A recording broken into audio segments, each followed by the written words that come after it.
Hey everybody, welcome. Fedora Friday number 6. Fedora Friday number 6. Oh man, I believe I already have Josh here. What's up, Josh? How's it going?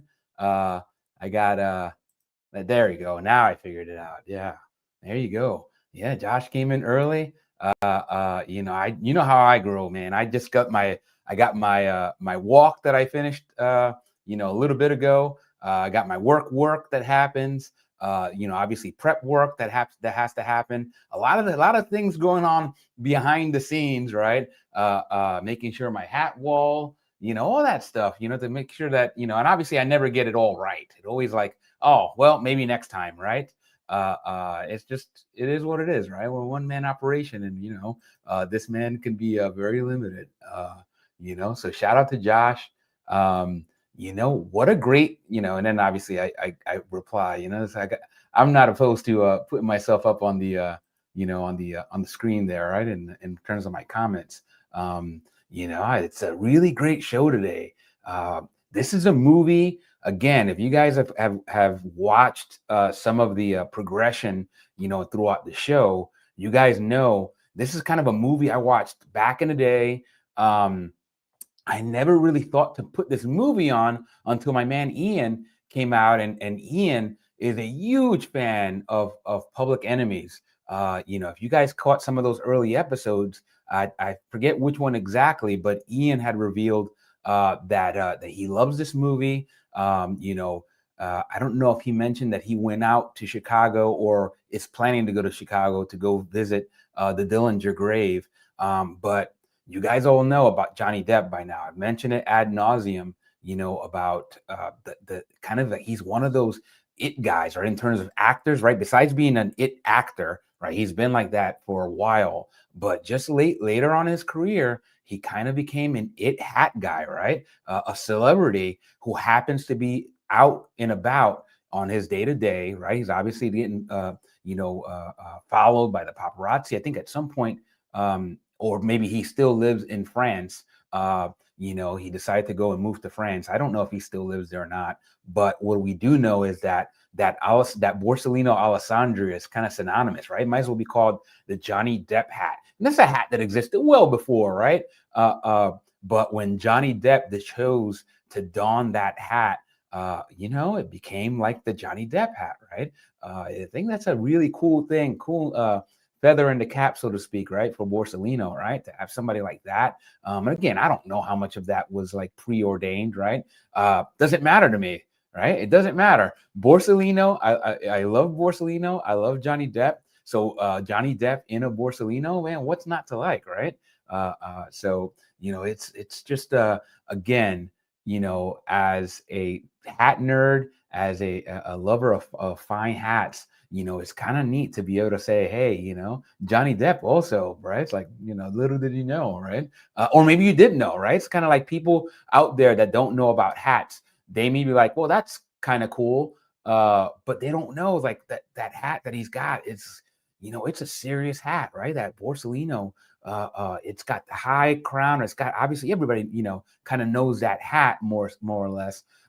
Or, like maybe that's there, right? Somebody like Johnny Depp wears that hat and that becomes what gets people into hats. Isn't that awesome, right? It's like, you come to see Johnny Depp and then you stay, right? And now you become a hat nerd because of Johnny Depp.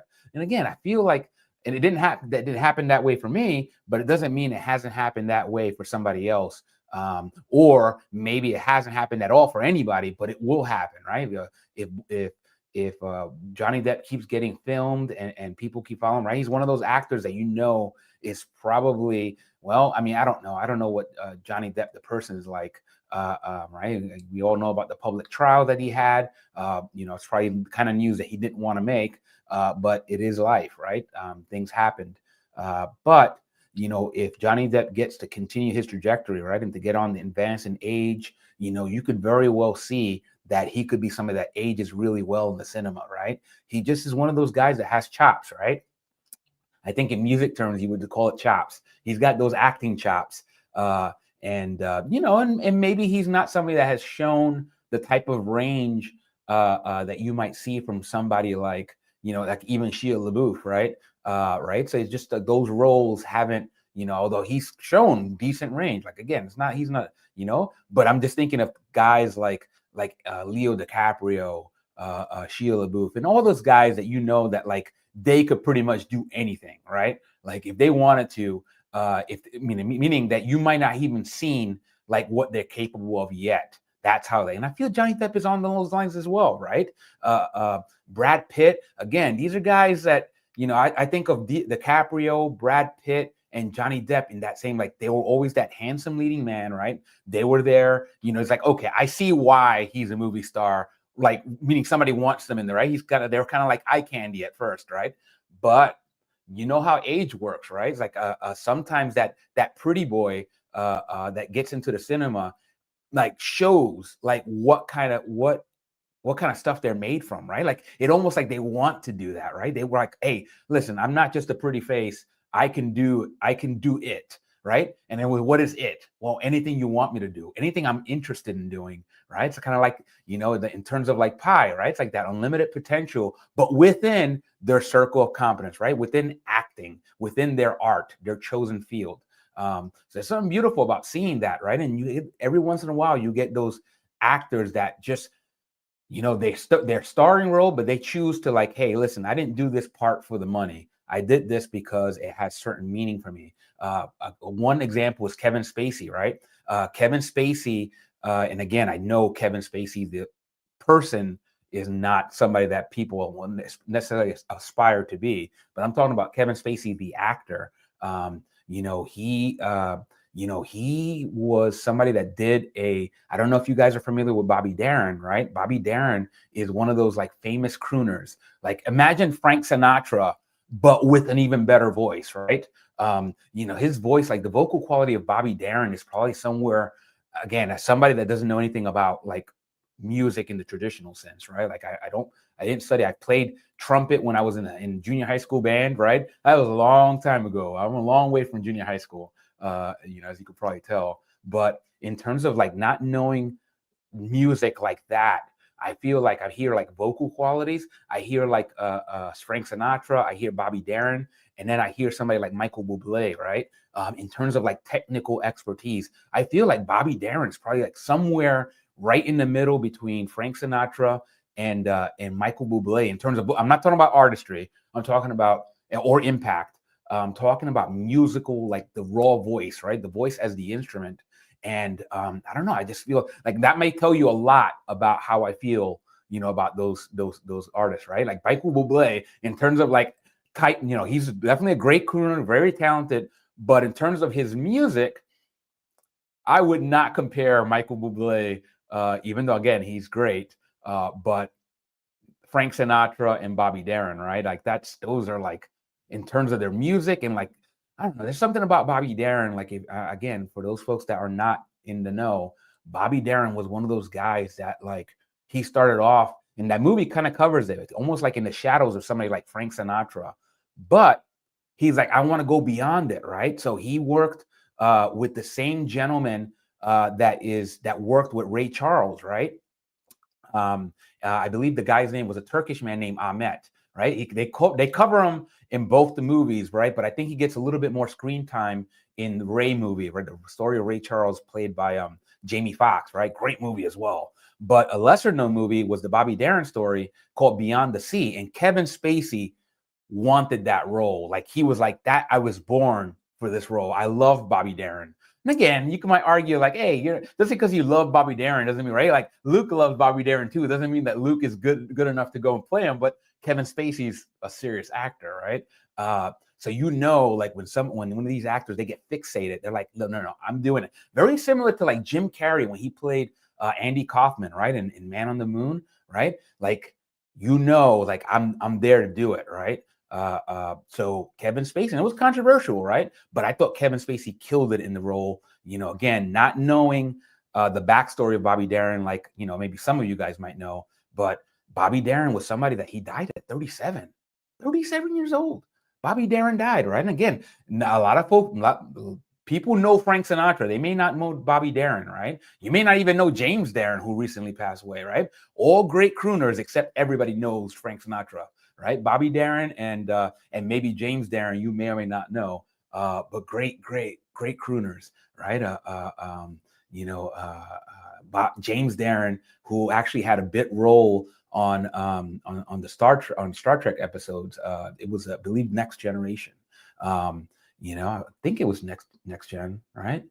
No, sorry, it was Deep Space Nine. Sorry, I think it was Deep Space Nine. Anyway, James Darin, you might know him from Gidget, right? He was the lead, the boyfriend, Gidget's boyfriend. He was also the person that sung the theme song. But Bobby Darin, James Darin, and Frank Sinatra, as well as Michael Bublé, and a bunch of other crooners that I'm not going to mention, but you guys know what I'm talking about. That style of music.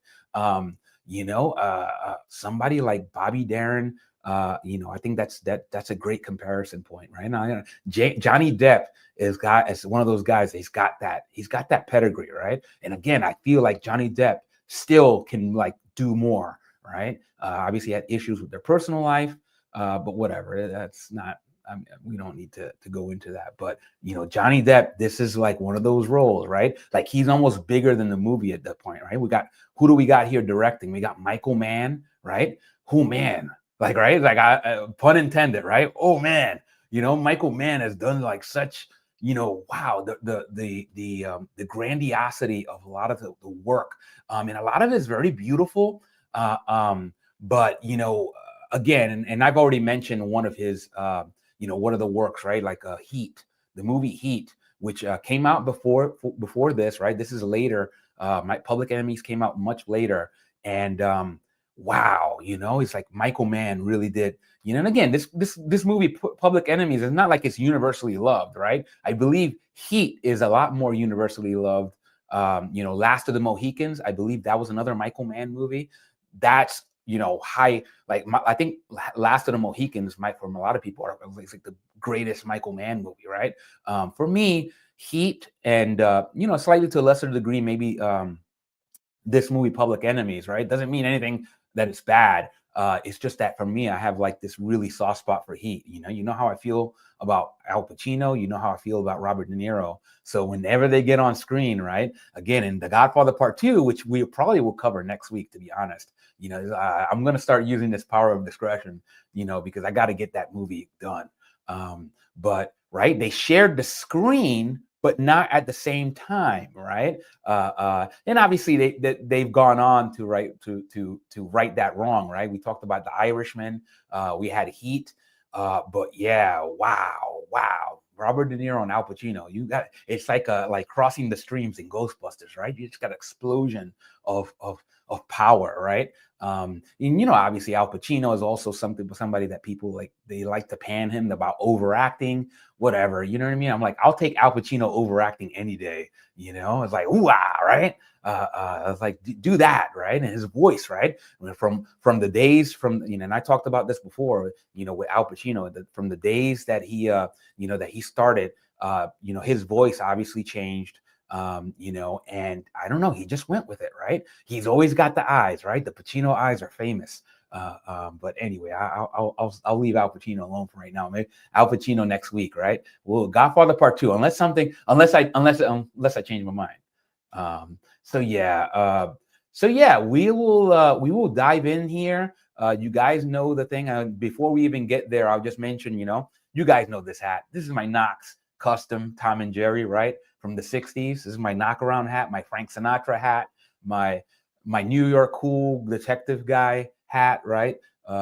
This is kind of like a perennial, right? And we covered on Fedora, on Hat Tuesday, we covered this beauty, right? The Ebony and Ivory by Paul. Man, what a great show. I rewatched that show, and man, I really was happy with what came on. And again, you guys all know, I was like, I do some planning, but a lot of what I'm talking about, I don't speak from a script, right? For better or worse, right? I'm very extemporaneous with it, and it really, like, when I watched it, I was like, okay, hopefully I didn't overdo it, right? Hopefully I didn't go and overdo it like a lot of people blame on Pacino, right? And again, I don't have a script, so I can't blame that. But it's one of those things where these things only come to my head, and then I have to verbalize it, and and I only pray that when it comes out of my mouth, that my brain was onto something, and I say something smart, or if it's smart, and I butcher it in terms of language, hopefully you guys, can forgive me. And like, right, I'm very twitchy. But yeah, I got here the 2 PJ Murphys. This one, I mean, I don't know what I'm going to do with this one. I mean, maybe I can get Paul back here. We'll talk about the Mets hat. I feel like that Mets hat was part of the process, right? I mean, it really got started. That was the hat I intended to make with Paul. And then this one just ended up becoming like, just like, holy cow, that was not expected, this hat. But I'm happy it happened. That's why we got a little bit of that process together. And that's really what was my main point, right? It was to give you guys, the viewer, a flavor of the process that I underwent with Paul. Doesn't mean that you want the same process, right? You could very well go to Paul and say, listen, Paul, that whole like process stuff, I know what I want, do this, you know what I mean? And then tell me when you need it by, right? And hey, Paul, how's it going? Speaking of the man, I was just going a little bit about our show. I really enjoyed that, Paul, and I hope you did too. I really, again, the intention behind that was to kind of capture a lot of our process, right? Is for you guys to know what was the process like with Luke, and your process with Paul, and your process with any hatter, right? Could be a whole lot different. Paul says, all good, thanks. It was a good chat. Yeah, I agree, my friend. That was a lot of fun, and it was a lot of fun bringing it to the viewers, right? Because we saw it behind the scenes happening and very organically. And I'm like, okay, how do I do justice to this process with Paul? Because again, that's what you're buying when you do a custom hat with Paul. The same with Robert Galt. The same with Brian Forbes. The same with Josh. The same with any of the hatters that we've had here, or any of the hatters that you would meet on a day-to-day. They will all have their own process, right? And depending on how much time and how amenable they are, they will go and allow you to contribute to that process, to the degree that they have the ability to, right? Or the inclination to, or the time to. Paul just happens to be really great, in terms of the pacing. And I felt like I couldn't do that show without talking about that, because it really left a great impression on me. So thank you, Paul. I appreciate it. But yeah, the movie today, we're Public Enemies. And again, you guys know the format. I'm gonna go switch here, to add these slides. You guys, if you want, chime in. But the thing about this is that this movie is so beautiful. It's very much like The Untouchables, right? So beautifulully shot. And this is a credit to Michael Mann and all the other folks. And I'll do something similar to what I did before. Paul. No, yeah. You got it, my friend. That was great. And again, I look forward to doing it again. We will do it again, because there's already a couple hats still that I need to get from you. And we'll see what happens. But yeah, I'll start off with ChatGPT, because again, just to kind of, I usually, like, and if you've seen this in the past, I will go and I will end with ChatGPT. This is another one of those movies very similar to The Untouchables, where I'm going to start with ChatGPT, then go into the photos, because again, it really is. This movie is, again, just a treat for the senses, right? If you love hats and you love a good gangster story, like, it scratches all those itches. But here, let me just start off, right? The hat makers and costume design, right?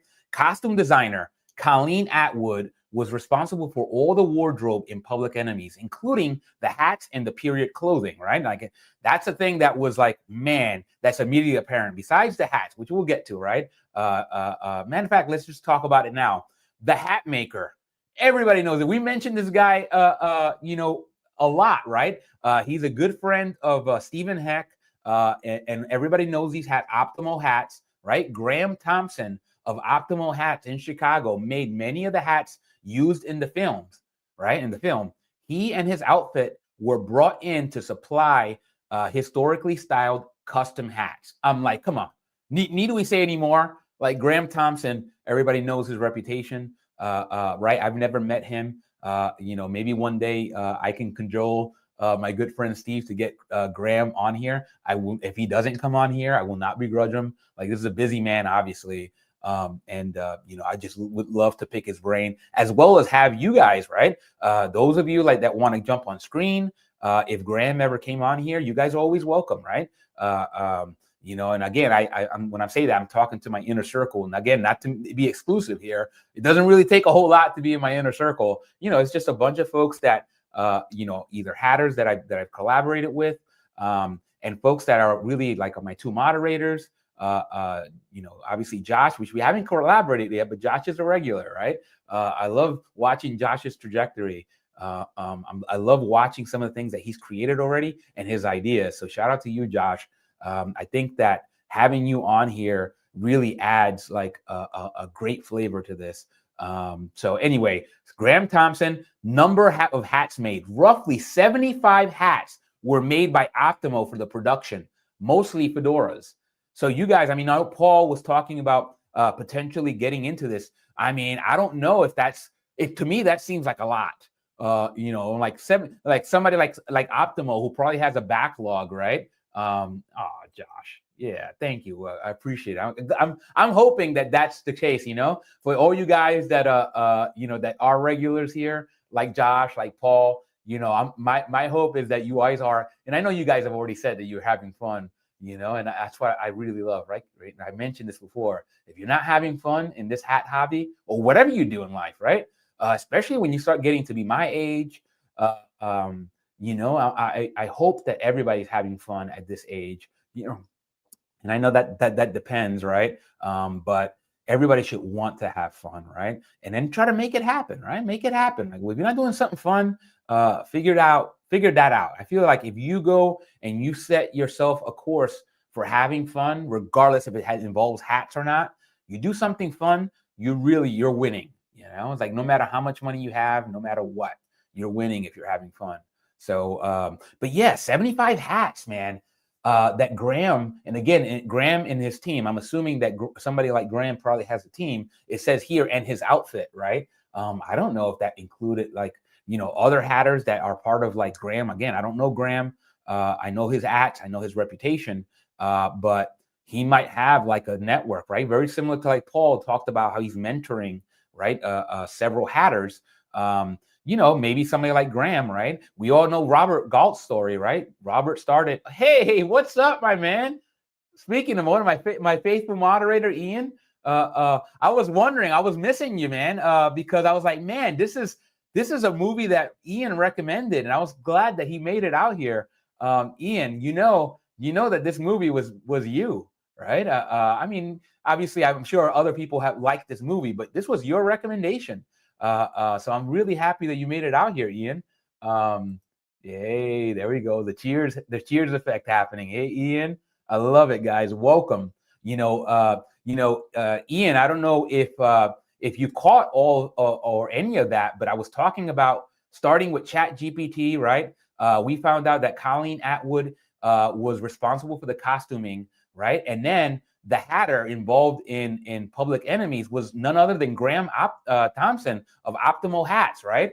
Again, nobody needs to know about, you look up Graham and you look up Optimo Hats, right? If you're not familiar, I think it's well worth it, right? Those Optimo hats are really like, in terms of like, we talk about milestone hats, Graham makes some really big milestone hats, right? So when you want to celebrate, right, you want to spend a little coin, you get yourself. And if you're fortunate enough to, for some of the folks that I've seen, I don't own an Optimo hat. Doesn't mean that I don't love them.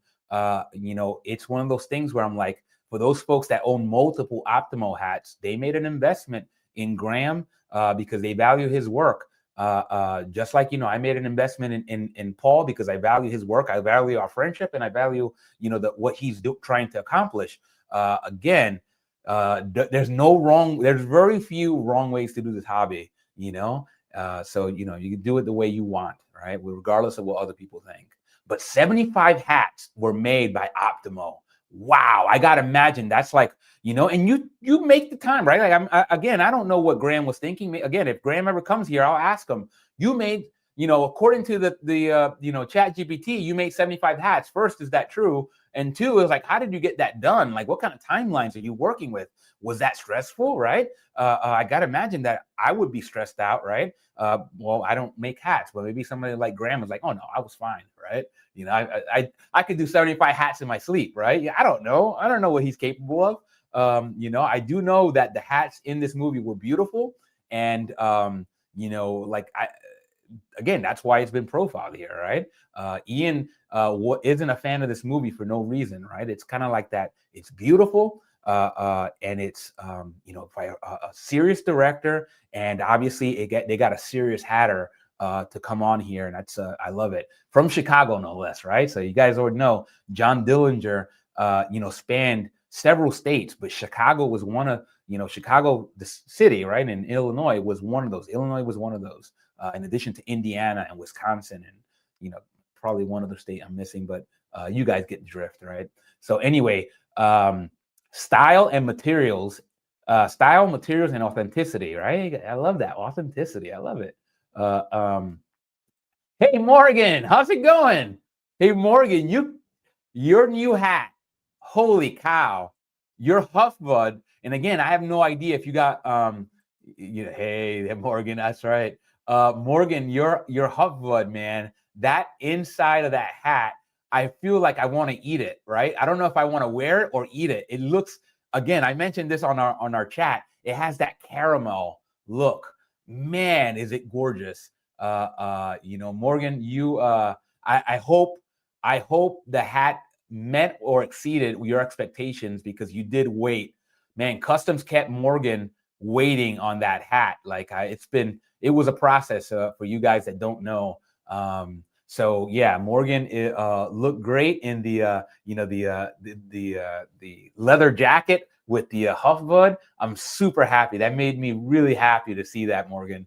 And like I said, I know you have others, right? Like this is not your first Huffbud, but I know, like, it might have been, I don't know how your process was with the other ones. It just didn't sound like you went through the process, right, with the other Huffbuds that you did right now. And I don't know why, but yeah, no, thank you. I appreciate it. Like I said, Morgan, you could have easily just enjoyed your Huffbud. And this is why I keep telling, for those folks that are out there and sharing their photos, like you guys, I love you guys because, well, you know, one, it validates what I'm doing, right? Because I go out and I try to share my hats, and I learn from it, right? So I learned, like, I don't think I've ever seen a lining or sweatband like the one on the Mikhail, right? So Mikhail is the gentleman that produces the Huffbud hats.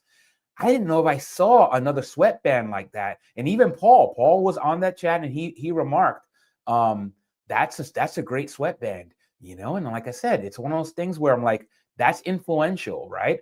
Somebody like Paul's already like, hey, I gotta go and find out where he sources that sweatband, because Paul's trying to keep, right? Paul makes great hats, and Paul wants to make even better hats, right? That's part of the process that Paul wants to undertake, and that you gotta love that, right? You gotta love when these hatters get together and start comparing, right, contrasting. It's like, oh, this.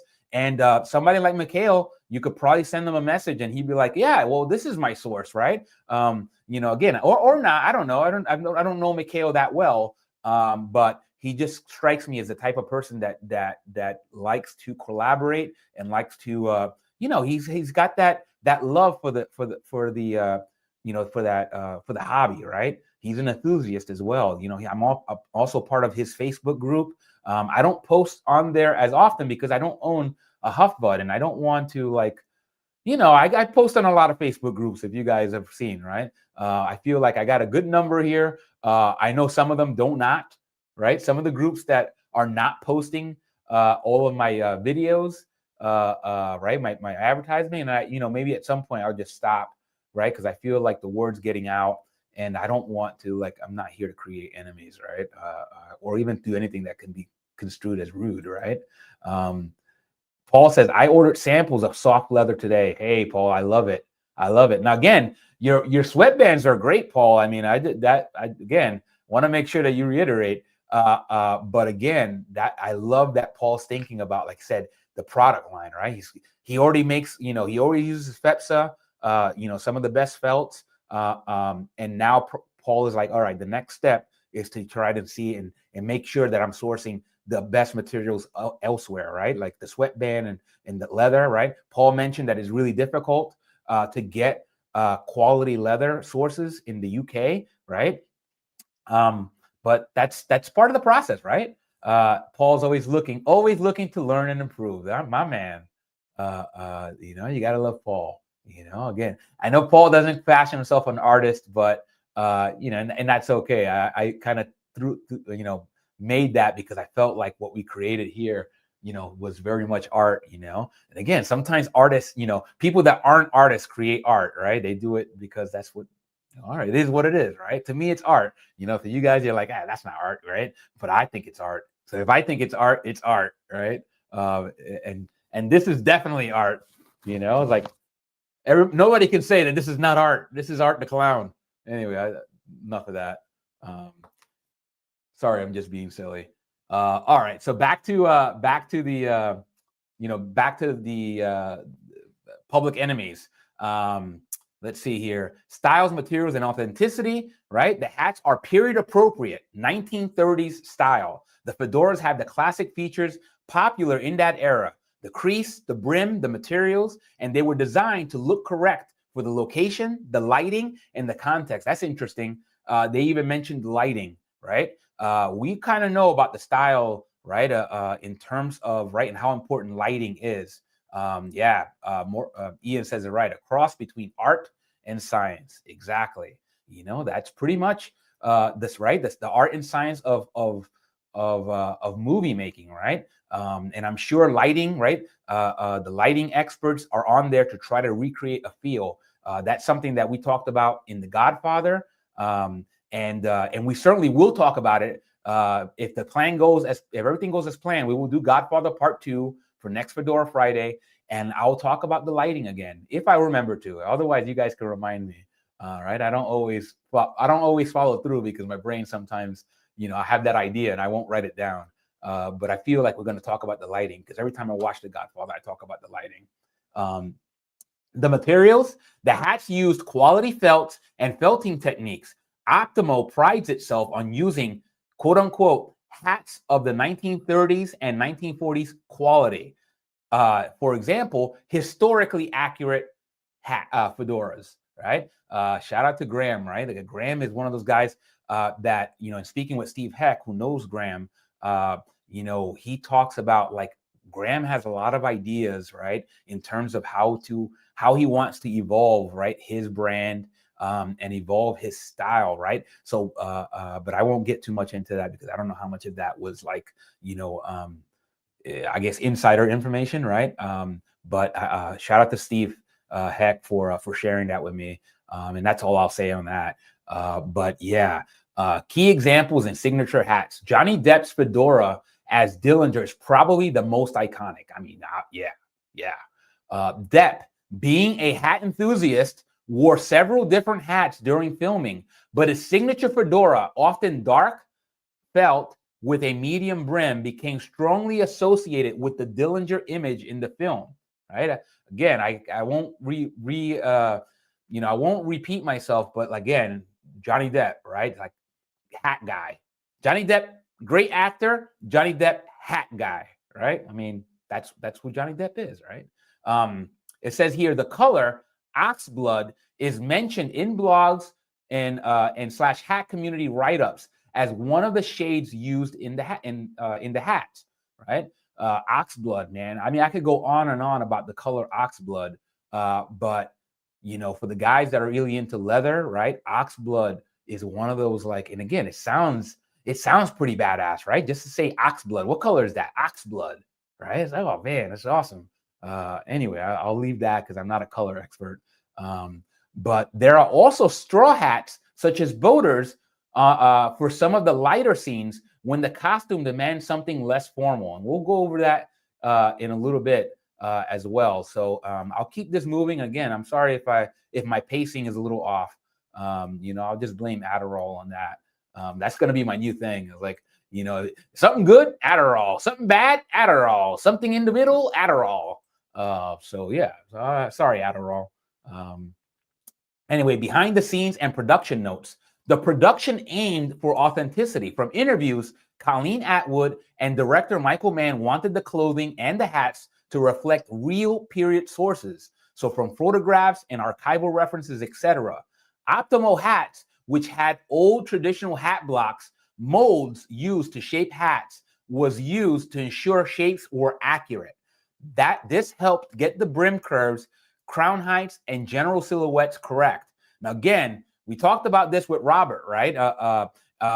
And Robert was somebody that, really like Robert, if you watch that interview, he is somebody that patterned himself after Art Fawcett, right? And again, I have no idea how Art Fawcett and Graham, and Graham know each other, right? I mean, my guess is that this is a small circle. They probably knew each other or know each other, right? I believe they're both still around. I don't want to talk about them in the past.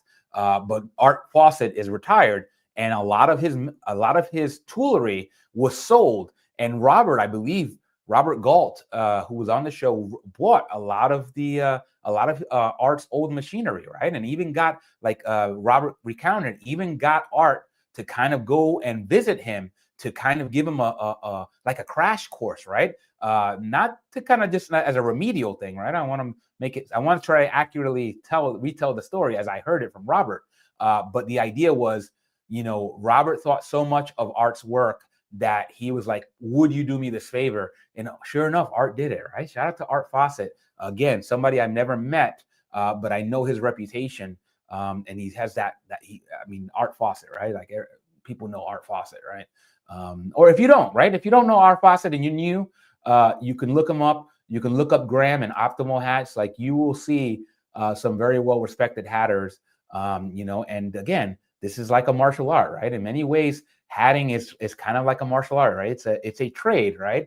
That's passed down, and there's like a reverence that we do and we have because we tend to be good people here in this hat, right? In this hat business, right? It's a little like there's that lineage, and I really love it. I really love it. Okay, let's see here. What hat enthusiasts care about? Again, I just want to make sure that I'm capturing, and I'm not like belaboring too much here. Crown shapes, right? Center crease, pinches, teardrops, etc.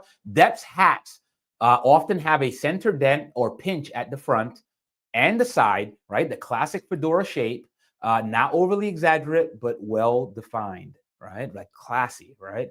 Brim width and snap / brim edge finish.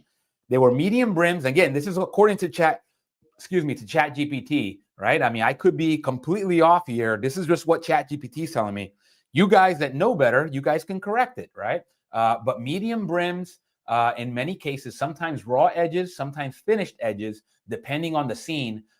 Brims curve appropriately to reflect the fashion and function, right?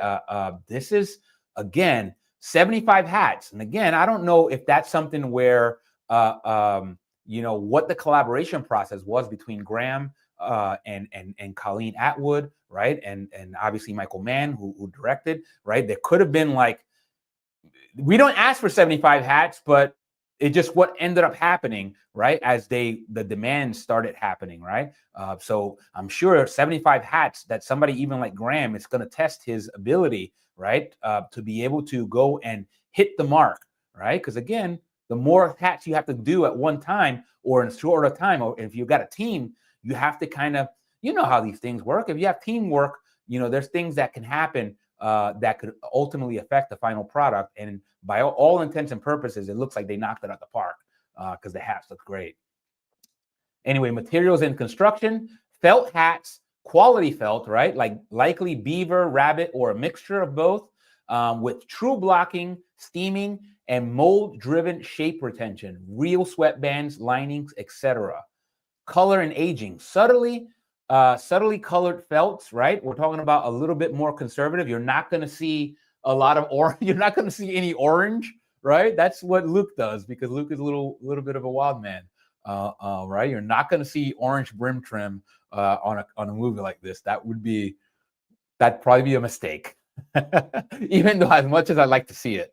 right? That would probably, like, the orange might come in later on, right? During the during the 70s, maybe, right? Or even 80s, right? When things got a little bit more out there and people were more comfortable with those colors, at least here in the US, right? I won't speak for the UK, right? We obviously know from Ian, as well as from Paul, that the UK is a little bit more conservative. So even orange brim trim now is not going to fly as well.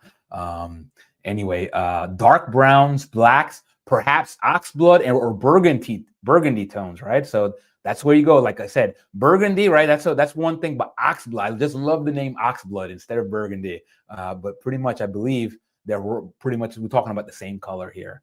Some hats look newer or cleaner for dressier scenes, right? While others look worn or softer in more informal or action moments, right? We saw that really well done in Lawless, right? The idea was these are country folk, right?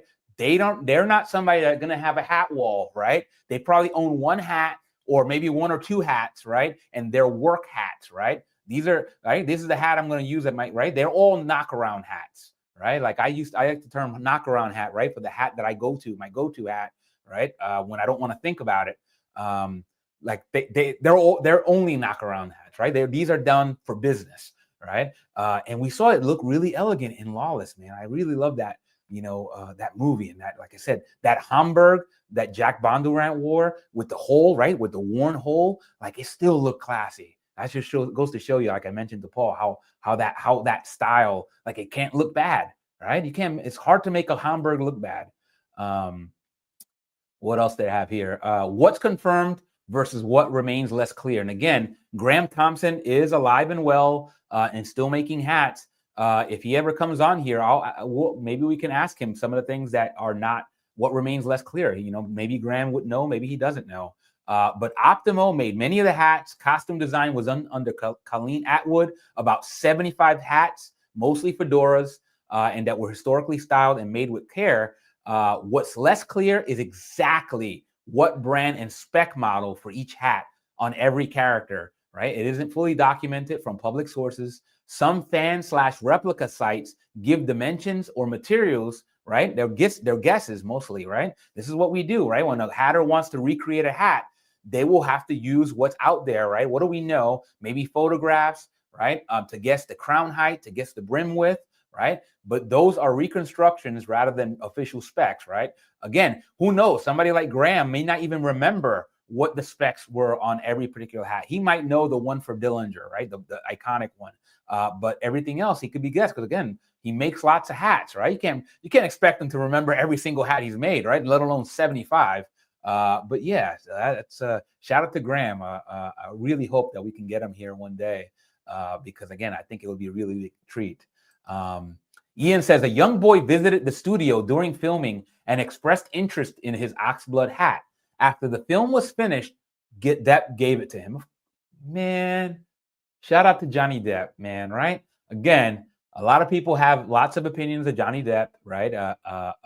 Good, bad, and indifferent. I don't care. Like I said, I mean, I care that you have an opinion, but like for me, when I hear things like that, it doesn't even have to be true.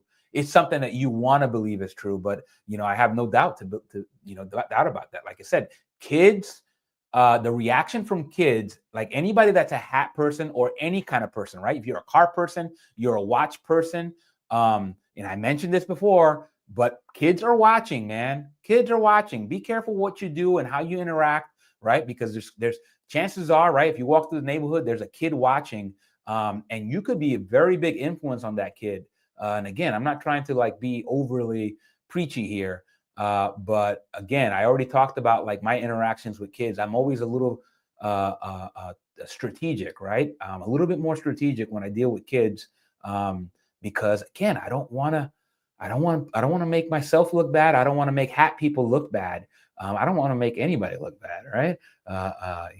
That's easy enough to do, like for somebody that has malicious intent to make somebody else look bad. I want to do the opposite, right?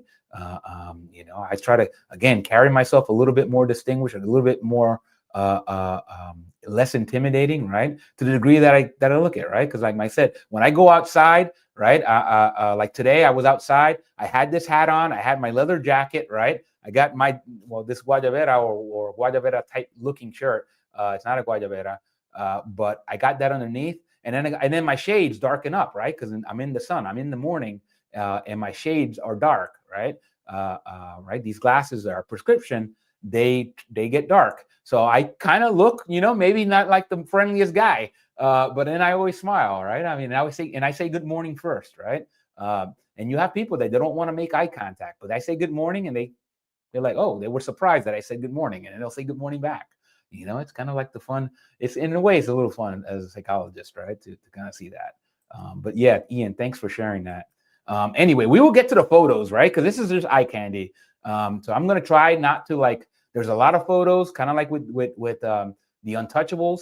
I'm gonna try to, if I can say something intelligent about it. Obviously, you guys, we got Ian, who's a fan of the film, as well as Paul and Josh, who are hatters. You guys can chime in. Obviously, Morgan, I don't know how familiar you are with the movie, but look at this. I had to kind of see. This looks like a DVD, right? A DVD, kind of like a box, right? And I'm like, wow, look at that. Look at that hat. Look at, and that's the thing about iconic hats, right? Like, the hat. Like, and Ian, I think would probably say this a lot more eloquently, but like the hat speaks for itself, right? Like, he's got a Tommy gun. He's got a sharp looking suit on, like an overcoat. And that's another thing. Just the style, right? Take the hats, right? Like just even controlling for the hats, right? In the beginning of the movie, yeah, Paul, I agree. It's just a sharp hat, and then the outfits go really well with the hats. It's one of those things where it's like without knowing and being able to describe, like if you could see it right in the beginning of the movie, Dillinger's outfit once he gets out of jail, right? You can see it's like an oversized fit, right? Right. It's not the form-fitting things that you see a little bit more modern day. It's an oversized fit, and it looks really sharp still, right? It's baggy, right? Johnny Depp is, yeah, correct. Like the very definition of cool, right? Right. Even if he didn't have the Tommy gun in his hand, Johnny Depp commands respect with that hat, right? And the whole outfit. He's got the gloves, right? We saw Charlie Rakes, right? In Lawless, his character donned some gloves, right? And I believe Jack Bondurant at some point started donning gloves, right? I think that's another thing that really goes well. That's a little understated, right? Like the idea of gloves that go with the overcoat, right? And oh man, what beautiful! It's just beautiful to look at, right? So I just had to put this out because again, there's really no angle I can go here that's gonna look bad. I'm just gonna show you guys, and then obviously what happens is you're gonna get spoilers probably here, except less so because I feel like the movie, it's not like it's a ridiculous storyline that, like, you know what I mean? It's a standard storyline. A lot of people don't like it, right? A lot of people panned Public Enemies because they're like, well, it's no Heat, right? I'm like, who cares? It's a great movie, right? Plus, Heat still exists. You like Heat? Go watch Heat, right? I'm sure Michael Mann's not going to begrudge you for liking Heat better than Public Enemies, right? He's like, that's like somebody reading a paper I wrote, and they're like, hey, you know what? Those are all right, but I like that paper you wrote 5 years earlier or whatever the number of years earlier. I'm like, okay. That's cool. I just love that you like, something I wrote, right? So yeah, I feel like it's just, again, what can you say about this other than just let's keep scrolling. You can see all the other hats. This movie is Hatarama, right? Graham, again, I don't know if Graham personally crafted each and every hat. It said Graham and his outfit, right? So when I hear that, I mean, it connotes that there's a team around Graham, and I'm like, I couldn't blame him. I'm like, I don't think 75 hats sounds like a pretty big undertaking, and I'm sure, just like a lot of filmmaking, they need it sooner than is reasonable, right? That's I feel like that's always how it is in just like anything, right? In any kind of job, when do you need this? Well, yesterday. But what can you do, right? I believe, without knowing, I feel like that's probably what happened. And Graham is like, okay, this is going to take some doing, but I'll get it done. And he killed it, So let's just keep looking. Look at this, man. Look at, again, the Tommy gun That's the first thing a lot of people focus on, right? And that's easy, right? That's easy fodder. But if you look beyond the Tommy gun and just like, right? So besides the fact that Johnny Depp is just a good-looking guy, right? Right? Like you, Johnny Depp is just Johnny Depp, right? Like he's the classic leading man looks, right? The clean shave, right? He's got the eyes, he's got the look, right? But besides that, you obviously as a hat person, you look at the hat, right? Look at that, man. Look at that wide ribbon, right? It just, again, like Ian mentioned, the definition of cool, right? You really can't get cooler than this, right? It's going to be really hard to pull off, right? Like this is right up there with Capone, with De Niro's Capone in Untouchables, right? Right? Just classic, right? This is kind of like without even knowing if that's the call, this is the Chicago look, like, right?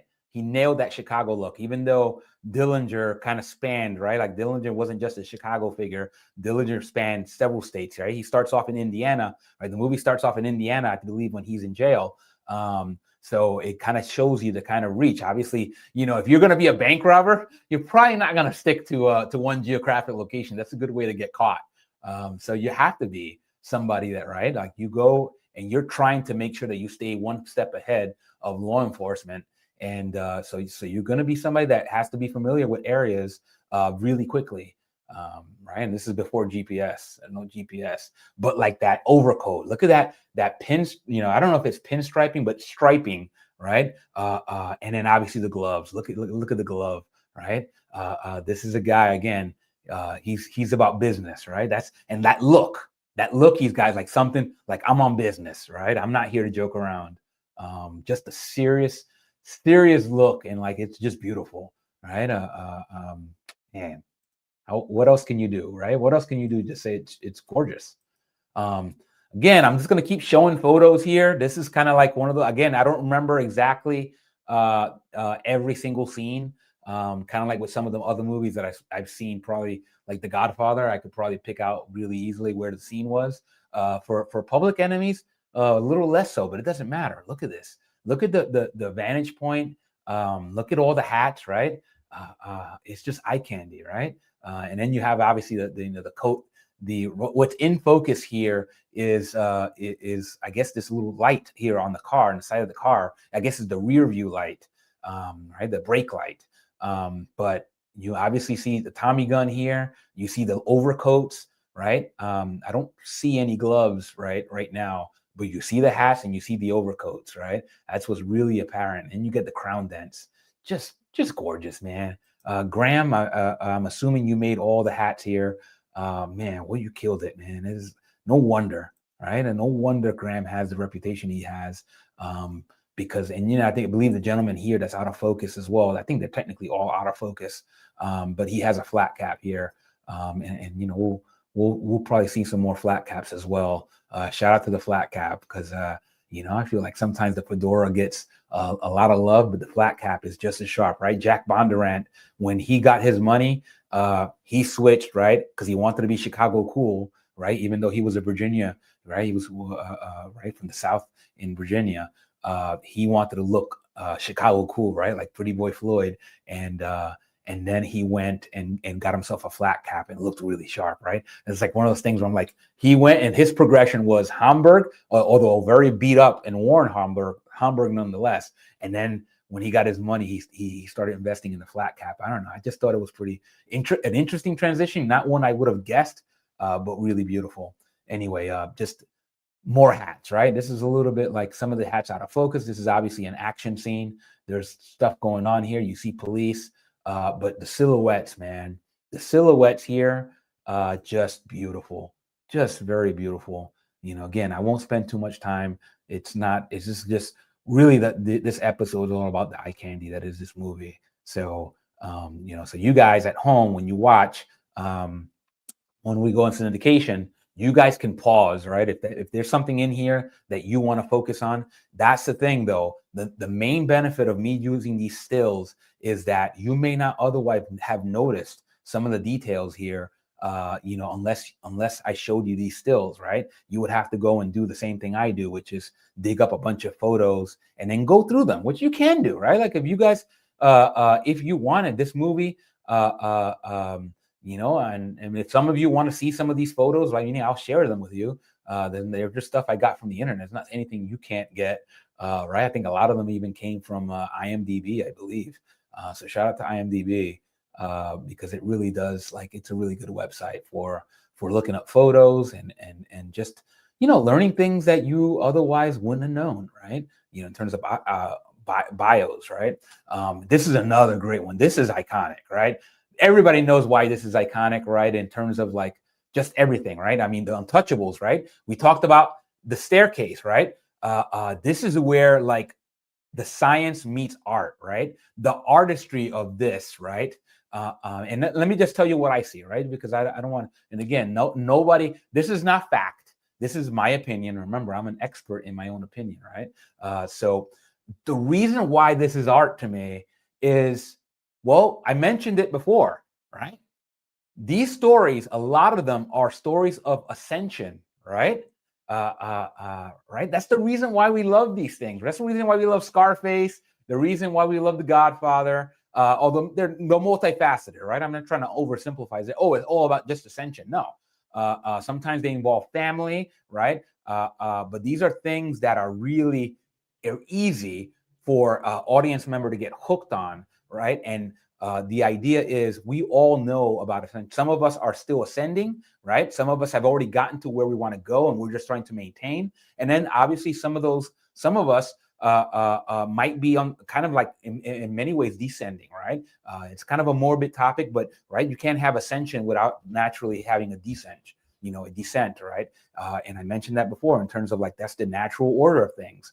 But this idea here is, this is literally the director showing you ascension in the very literal sense, right? So, you know, artistically, the movie is showing you the ascent, and obviously, you know, the rest of the story that happens in the movie. But I thought that when I saw this shot, I'm like, wow, you know, it's like you can't. Again, I don't know how much of this was intentional, right? Maybe a staircase shot is just what we do, right? The Untouchables did it, right? From maybe not this angle per se, but it touched a lot of angles. But I believe staircases and stairs, right, just because of their meaning, are very powerful artistic tools, right?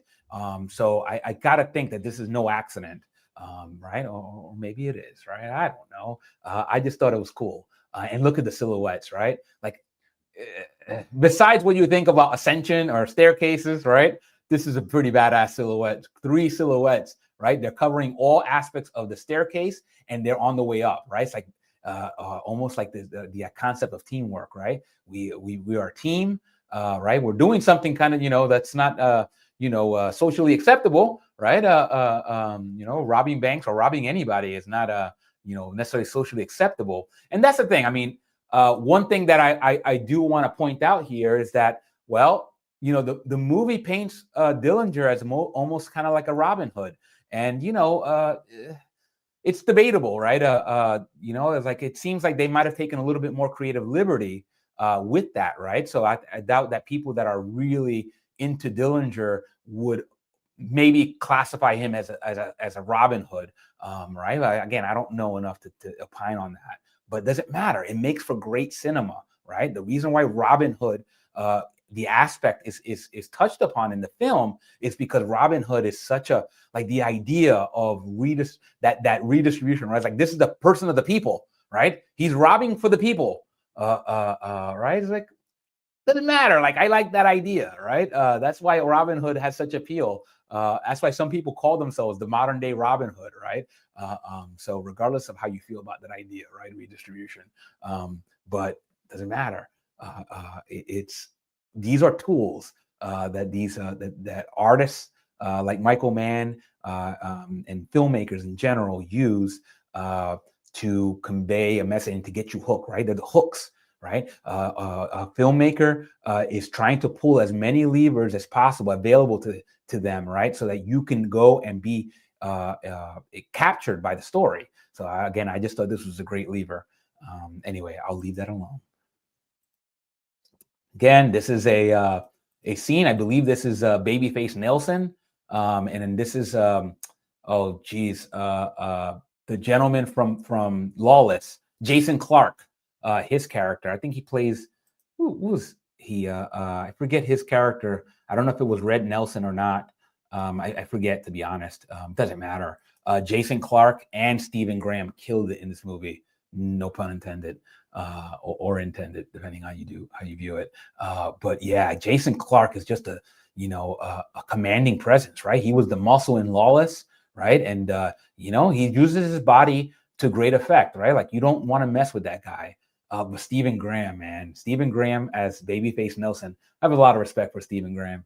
We'll see more photos by Stephen. Again, I'm trying to make out this silhouette. I like the silhouette because this is kind of like a very Indiana Jones, right? I talked about like the oversized brim, right? In terms of providing coverage, right? I made that connection to like the Ferengi ears, right? In Star Trek. It's very much a good look, right? We saw it used in Oscar's character in the Untouchables, right? And even though he was a very slight man, this is not a slight man, but it's a great silhouette, right? And you can see some of the silhouettes from the people behind this gentleman. I honestly don't remember the scene, but again, I was taken aback by the hats here, right? Look at that. It's just beautiful with the overcoat, the collars, like, just very beautiful art, right? This is just clothing and art. So again, I believe this is Melvin Purvis in the middle of what looks like Chicago to me. So again, I don't remember this specific scene. Again, I just remember the look. Look at the silhouette. Again, it's a little out of focus here, but that's probably because of the photo. But it's just beautiful. Yeah, I'll just keep going. Look at this silhouette, right? Come on now. Just, there's nothing that can be said about this. You just have to look at it. Look at the silhouette on this, and and it's like badass, right? Just badassery. That's all I can say about these things. Just chock full of badassery.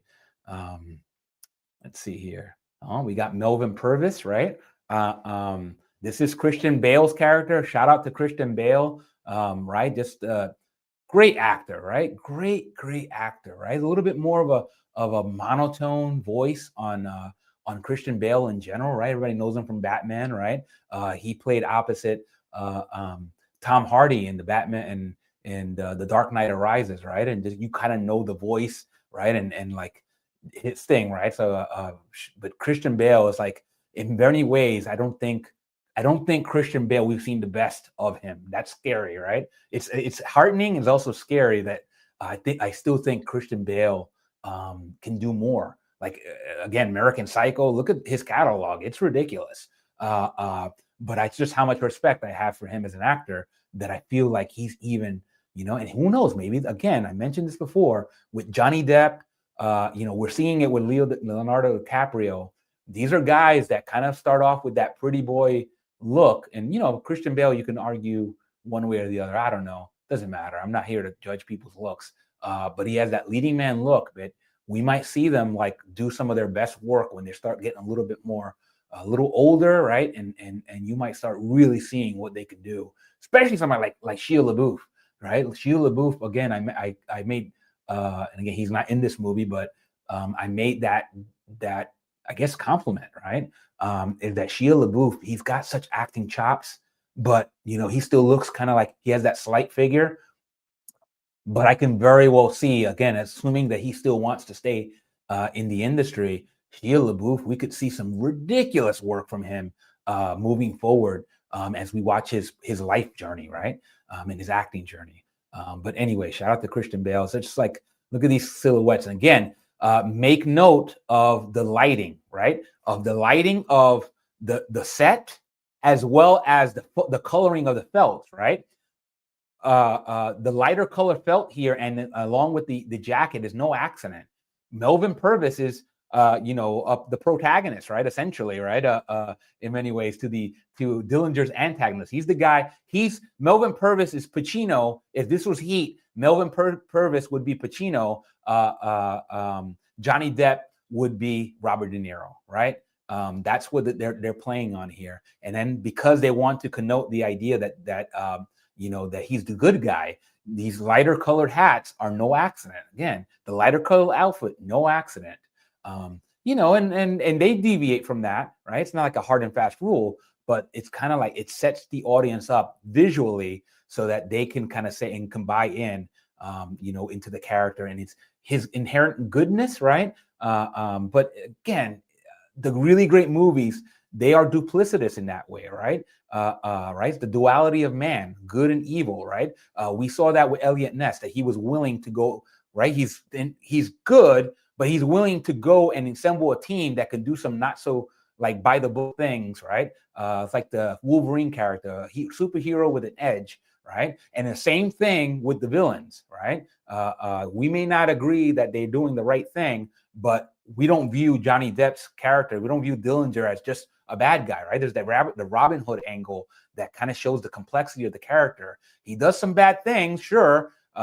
He may even murder some people, but you kind of fall in love with the character, right? Like the Breaking Bad character, the Better Call Saul, Saul Goodman, right? The sympathetic sleazy lawyer, right? Like that's brilliant. Anyway, I will keep going. This is another angle here. Look at this. This looks like it would be like right out of a photo shoot, right? Like modeling.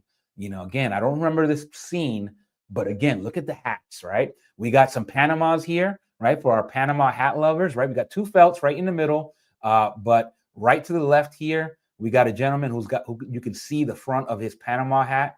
And this gentleman right here in the background that's out of focus, you can see is a very, very sharp looking, kind of a wider brim Panama hat. Just beautiful, right? Like I said, this Graham killed it in this movie with the swath of hats and just beautiful. It's kind of like every hat you would be proud to own in this movie.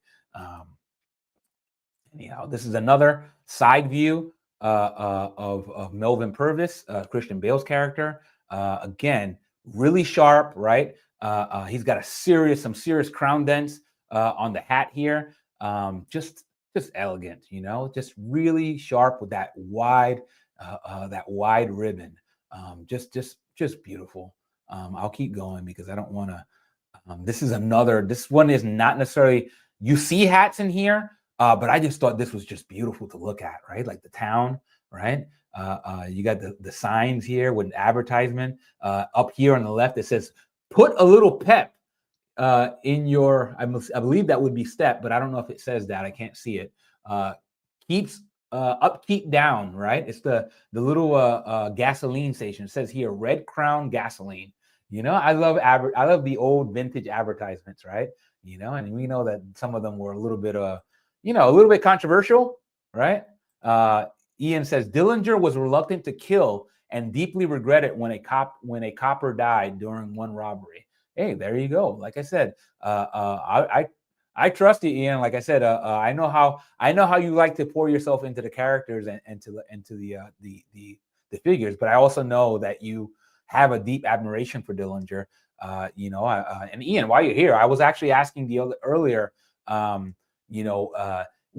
you told the story of when we got on the topic of Dillinger, you asked or you told me or you shared with the audience that you either had already visited Dillinger's grave in Chicago or were planning to. I don't remember which one was it. I don't know if you had gone already or that you were planning to. I'm interested in that because, like I said, you're an interesting guy, So I'm interested to learn that. If you haven't, that sounds like a really heck of a cool trip. It's been a while since I've been in Chicago, to tell you the truth, and I love the town, right? Like Chicago. I mentioned that before about the song Chicago by Frank Sinatra, right? That was, again, without knowing, right? Like I do have a little bit of a tie to Frank Sinatra, but, family wise. And, but yeah, essentially, the way I understood it with Frank Sinatra was, he was really like, he had a deep love of Chicago. He had friends in Chicago, a lot of the organized crime members, right? We talked about San Momo Giancana. He was good friends with Frank Sinatra. So, it's like, I feel like Chicago was no accident. Like that was either commissioned by his Chicago friends or something was there that I don't know enough about.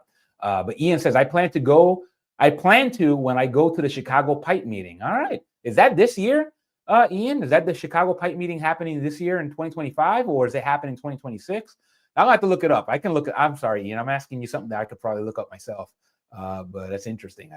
We joked about me getting getting into pipes, and I might do that. Like I said, I have a buddy that's really big into pipes. I feel like I have the ability to do that. It's just, I have to kind of I might have to hide it to my mom, right? I'm like almost 50 years old, and then my mom would be like, "You're smoking a pipe." Then I'll have to like, "Yes, ma." Josh says, "I'm originally from Illinois, not a fan of the city." Yeah, understood. I feel like that is. Oh, Ian says every year. Yeah. All right. Cool. I have to. So I'm assuming that so it happens every. Okay, got it. Thank you, Ian. I appreciate it. But back to Josh's comment here. He's originally from Illinois, but he's not a fan of the city. A lot of folks aren't, right? So, Josh, you're in Alabama. Like I said, I feel like folks from Alabama will probably have a hard time imagining ever wanting to live in Chicago, right? Like I said, we talked about this on Friday. There's a very deep gun culture, right? Like obviously there's guns all over here, right? Obviously Dillinger didn't get the idea that we don't want guns in Chicago, but that's a different time, right? This is the 30s, the early 30s. And that's the thing I want to mention as well before I forget. This movie takes place right around 1933, 1934, right? So this is like post-Capone, I believe it's post-Capone, Chicago, right? So Dillinger's dealing with the end of Prohibition, right? This is very tight, right? I want to make sure I mention this because it might be lost on some folks that bank robbing was big in this era for a reason, right? These are folks that would otherwise be peddling booze, right, illegally. But when Prohibition ended, right, these guys all of a sudden said, "Wait a minute, we're not making any money anymore. Well, time to rob some banks, right?" There's a tie to Prohibition, right? So even though this is not Prohibition era, it's tied inextricably, right? Because again, people with ambition are going to do what people with ambition, even if they have ill means to have to do that, right? So Josh says, in the countryside where I'm from, guns are a big thing. Chicago dictates the laws in the state, even though it is not the capital. Yeah, it's very similar to New York, right? Upstate New York is very different from the city, New York City, right? I moved out to Chicago. I live, sorry, it's not to Chicago. Sorry, I moved out to the DC metro area, right? And DC doesn't have a rich gun culture, right? Although, some would argue differently. He's like, oh yeah, there's a deep gun culture in Washington, DC. It's just not a legal one. But, I live in Virginia, right? And Virginia, you guys already know, like,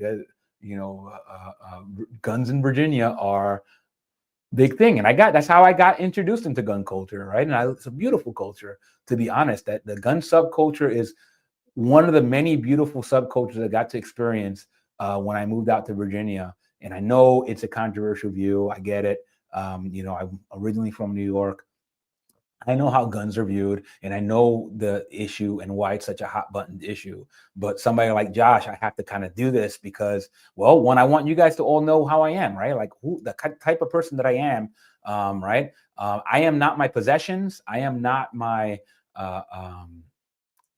you know the deal, right? I won't belabor that point, but again, there's a very beautiful gun culture in the South, and that's all I'm gonna say, right? Like Josh will tell you, right? If you don't believe me, Josh will tell you. But it's one of those things. I have a friend that I used to go shooting with, who's from Maryland, from Accokeek, Maryland, right? So if you know Accokeek, that's where Beretta, right, is headquartered, right? But Maryland has very, very strict gun laws, right? So he moved, yeah. So Josh says, "Yep, thank you, my friend." Again, I have to sometimes I want to make sure that people don't know, it's not like, obviously I speak opinions, right? And some of these are still opinions, right? All right. I'm an expert in my own opinion. But sometimes you kind of want to hear, you don't believe me, go ask Josh. There's a very, very beautiful gun culture that exists in the South, and it's very reverential. And it's also very, what do you call it? It is very inclusive. Right? Very, very inclusive.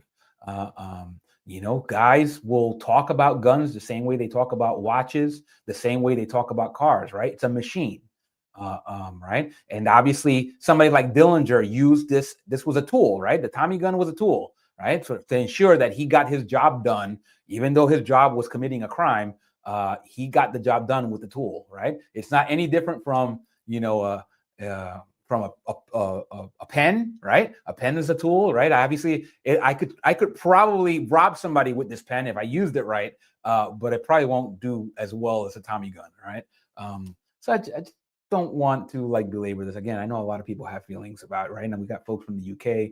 They don't have right. Guns are not viewed the same way, even as in the US, right? You know, and I'm not here to argue and it's make you espouse my views, right? I'm just here to tell you who I am. All right. So anyway, shout out to you guys all.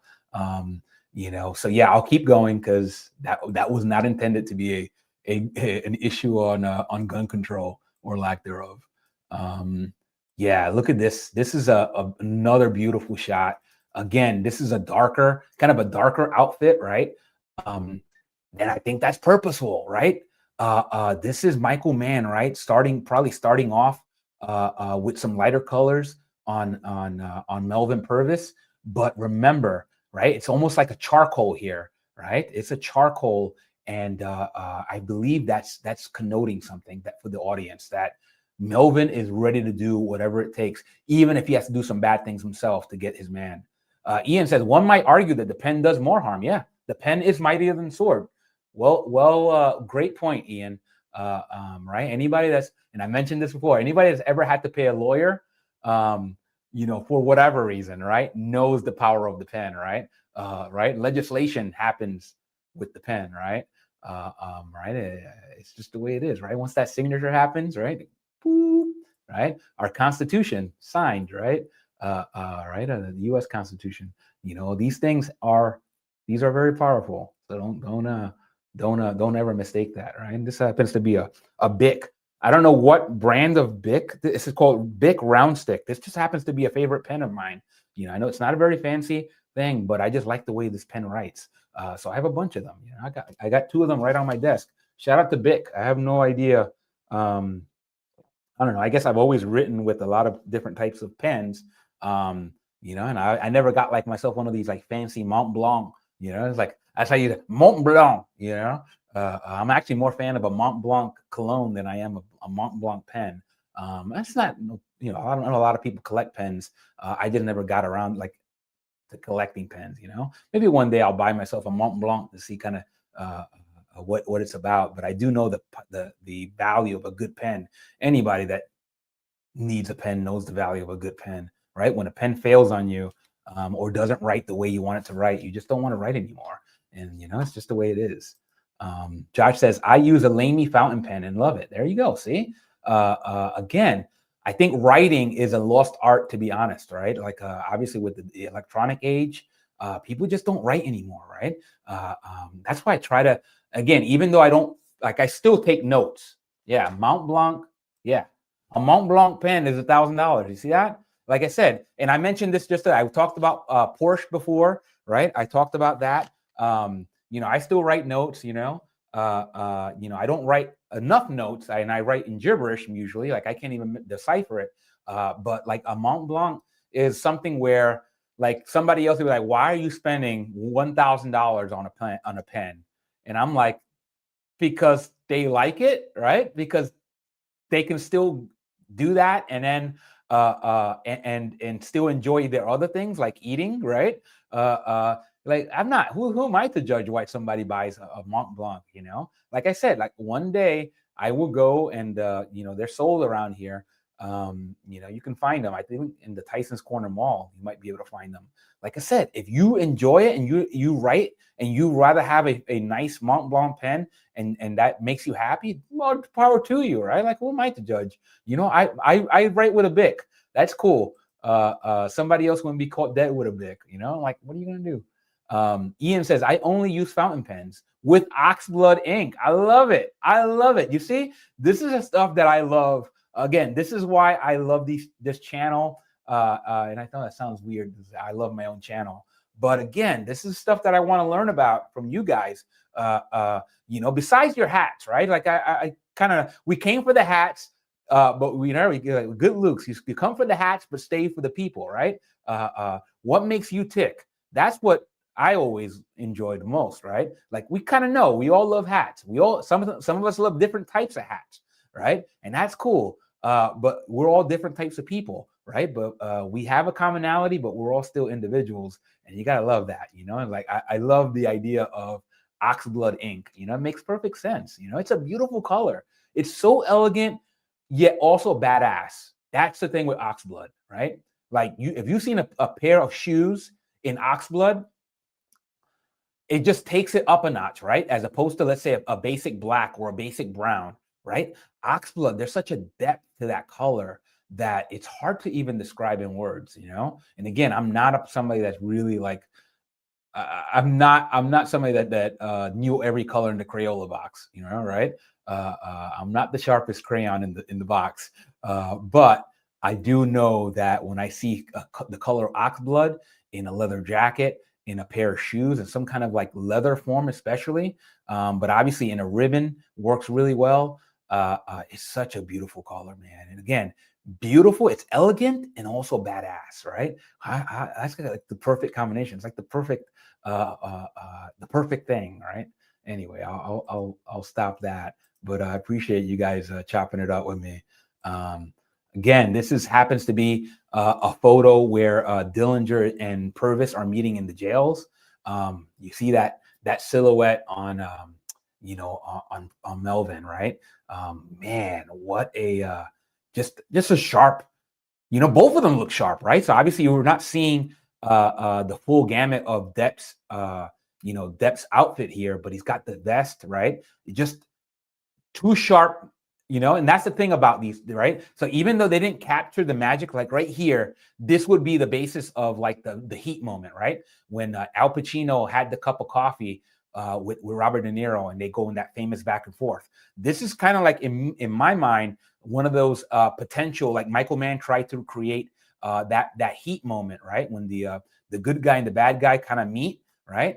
But yeah, basically, it just didn't have the same flair, and I don't know why, right? Like again, if something, it doesn't mean that it wasn't good, right? It's just that maybe it has more to do with Pacino and De Niro, right? The history that they have, right? These as big as Johnny Depp and Christian Bale are, right? At this moment, right?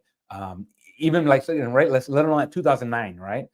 They're both big at this moment, but 2009, you're not going to have the same impact as 1995 Al Pacino and Robert De Niro, right?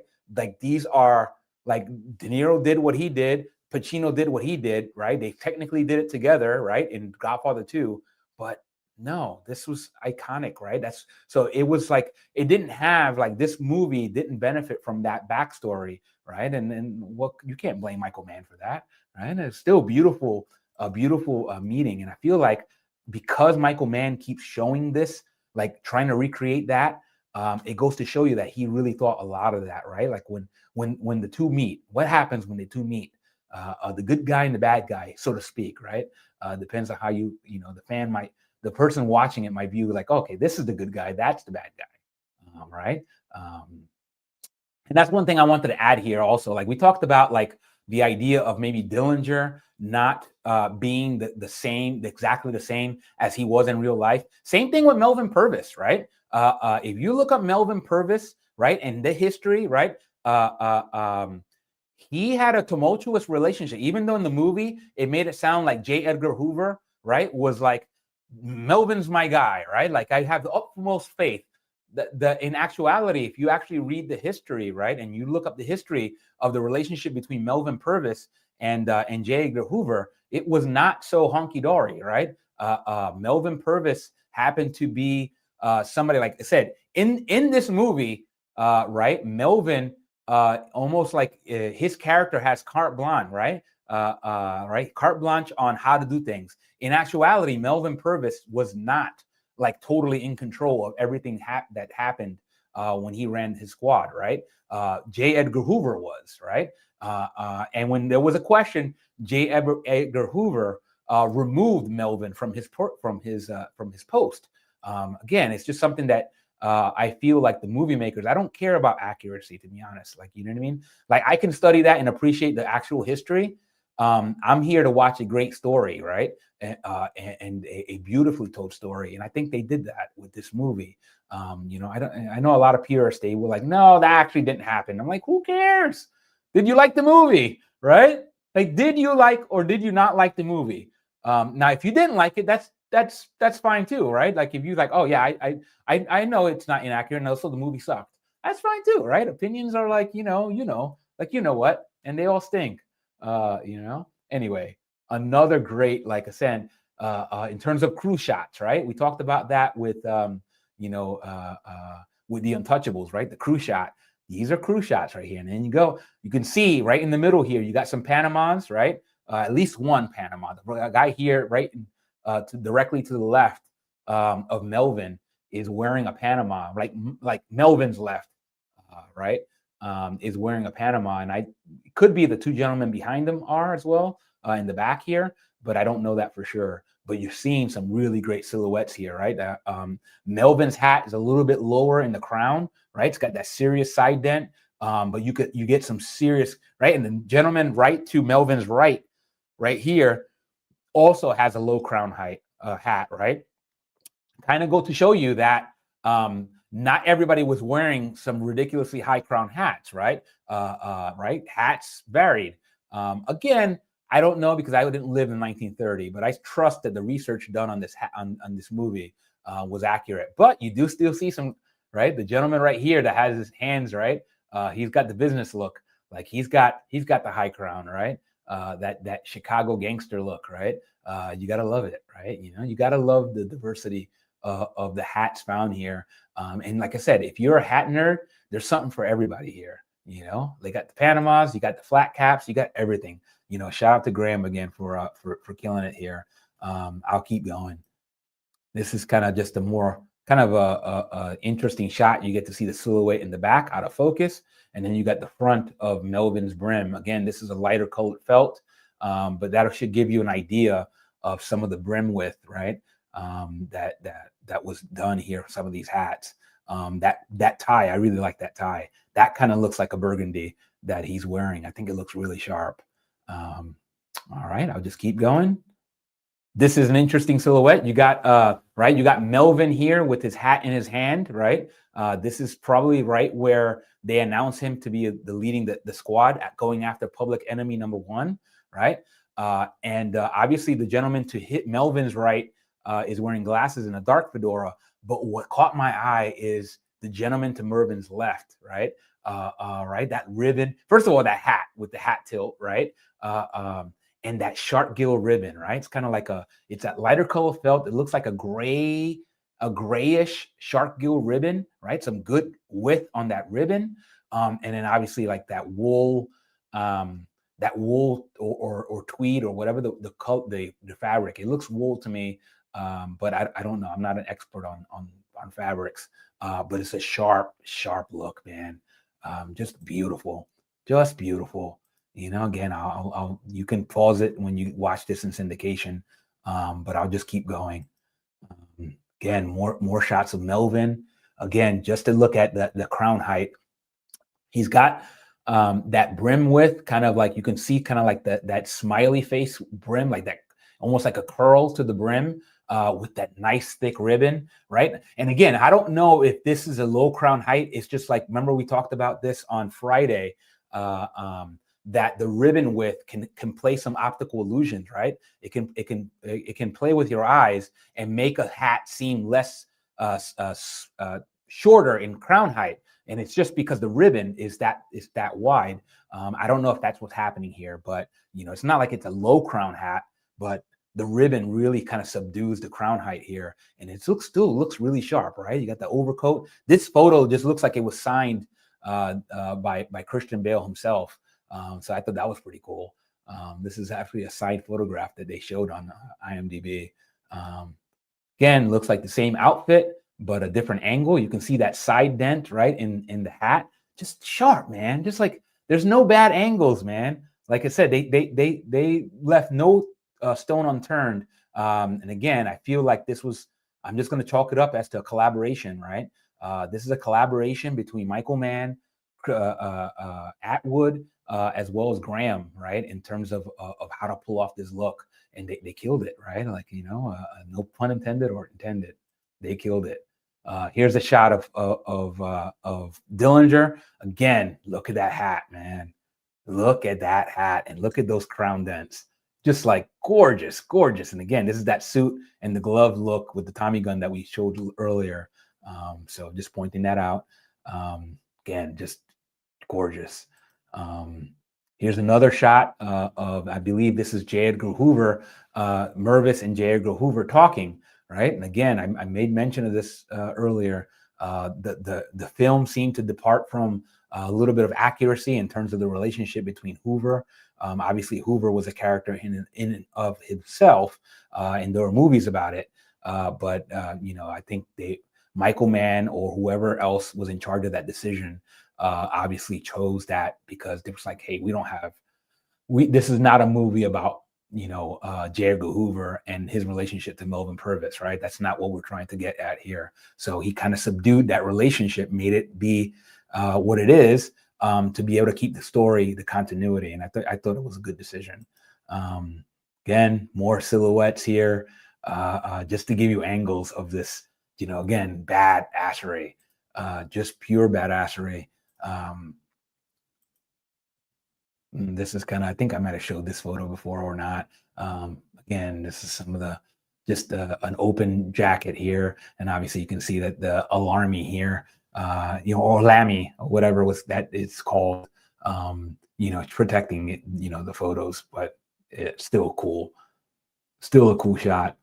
Again, some more angles here. You know, I feel like I could be here forever just showing you all these and going on forever, right? But I won't. I'll just go and just keep moving so you guys can see. But you know, like I mentioned before, what ChatGPT mentioned, we do see a lot of change in Dillinger's outfit, and that is purposeful, right? Again, the idea is that you may know Dillinger from his bank robbing, right? His look, his gangster look, but the guy was a man, right? He was a man just like any man, and you know, he liked to dress sharp, and he had to have multiple looks, right? If you're a bank robber and you're on the lam, you can't have the same look, right? You can't be the guy dressed in the overcoat and going out there because people are looking for you, right? They're looking to put you in jail, right? Somebody could drop a dime on you, right? And say, hey, we got Dillinger over here. He's wearing the same outfit that he robbed the bank in, right? It's like, you can't do that, right? He had to change his look. In which case, now that fact really adds the ability for the filmmakers to kind of show Dillinger in his various looks. It just happens to be the iconic, you know, this hat and this outfit just happened to be the iconic look that everybody loves, you know. But I admire the full spectrum of the look, right? Like this.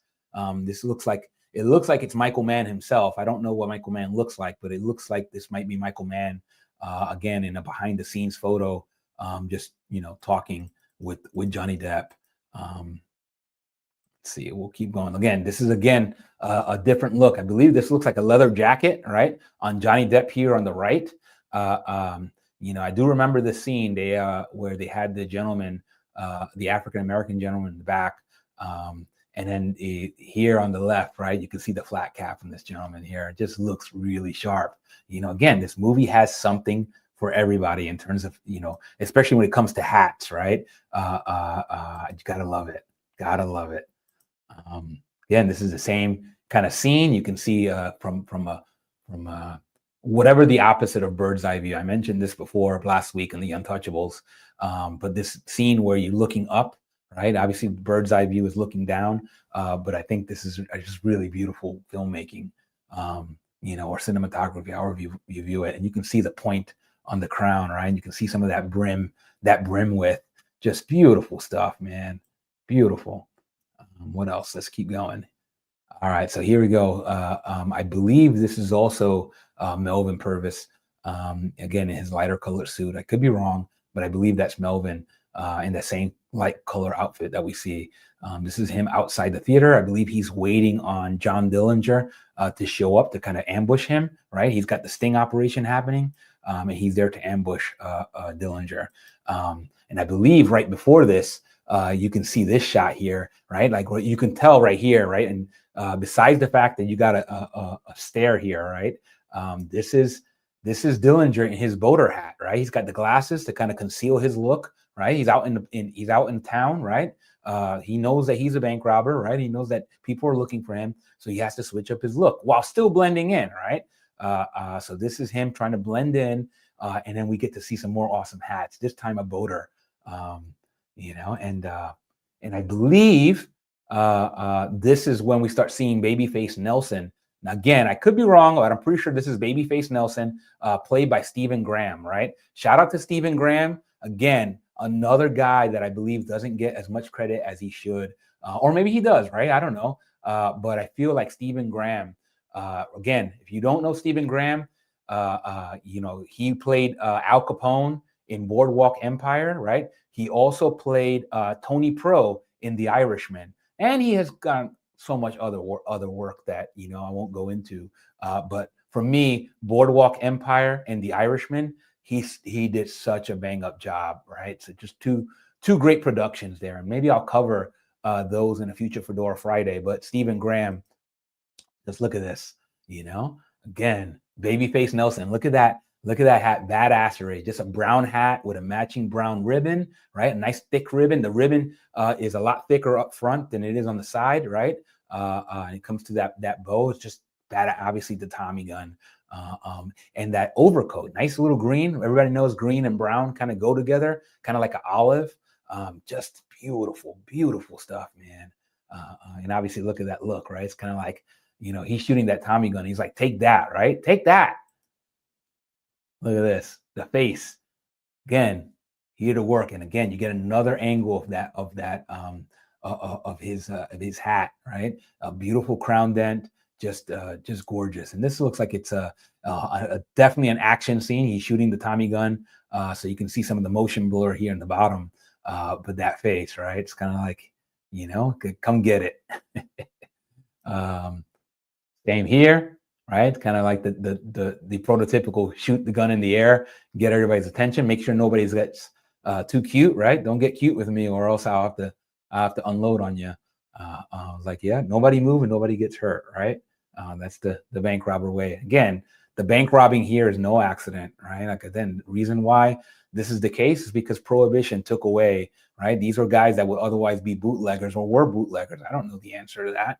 They might have both been bootleg. Well, according to the story, he was in jail, right? He was, Dillinger spent 9 years in jail, in which case, well, maybe he missed out on Prohibition, but maybe Babyface Nelson was a bootlegger. I don't know the answer to that. Maybe you guys know.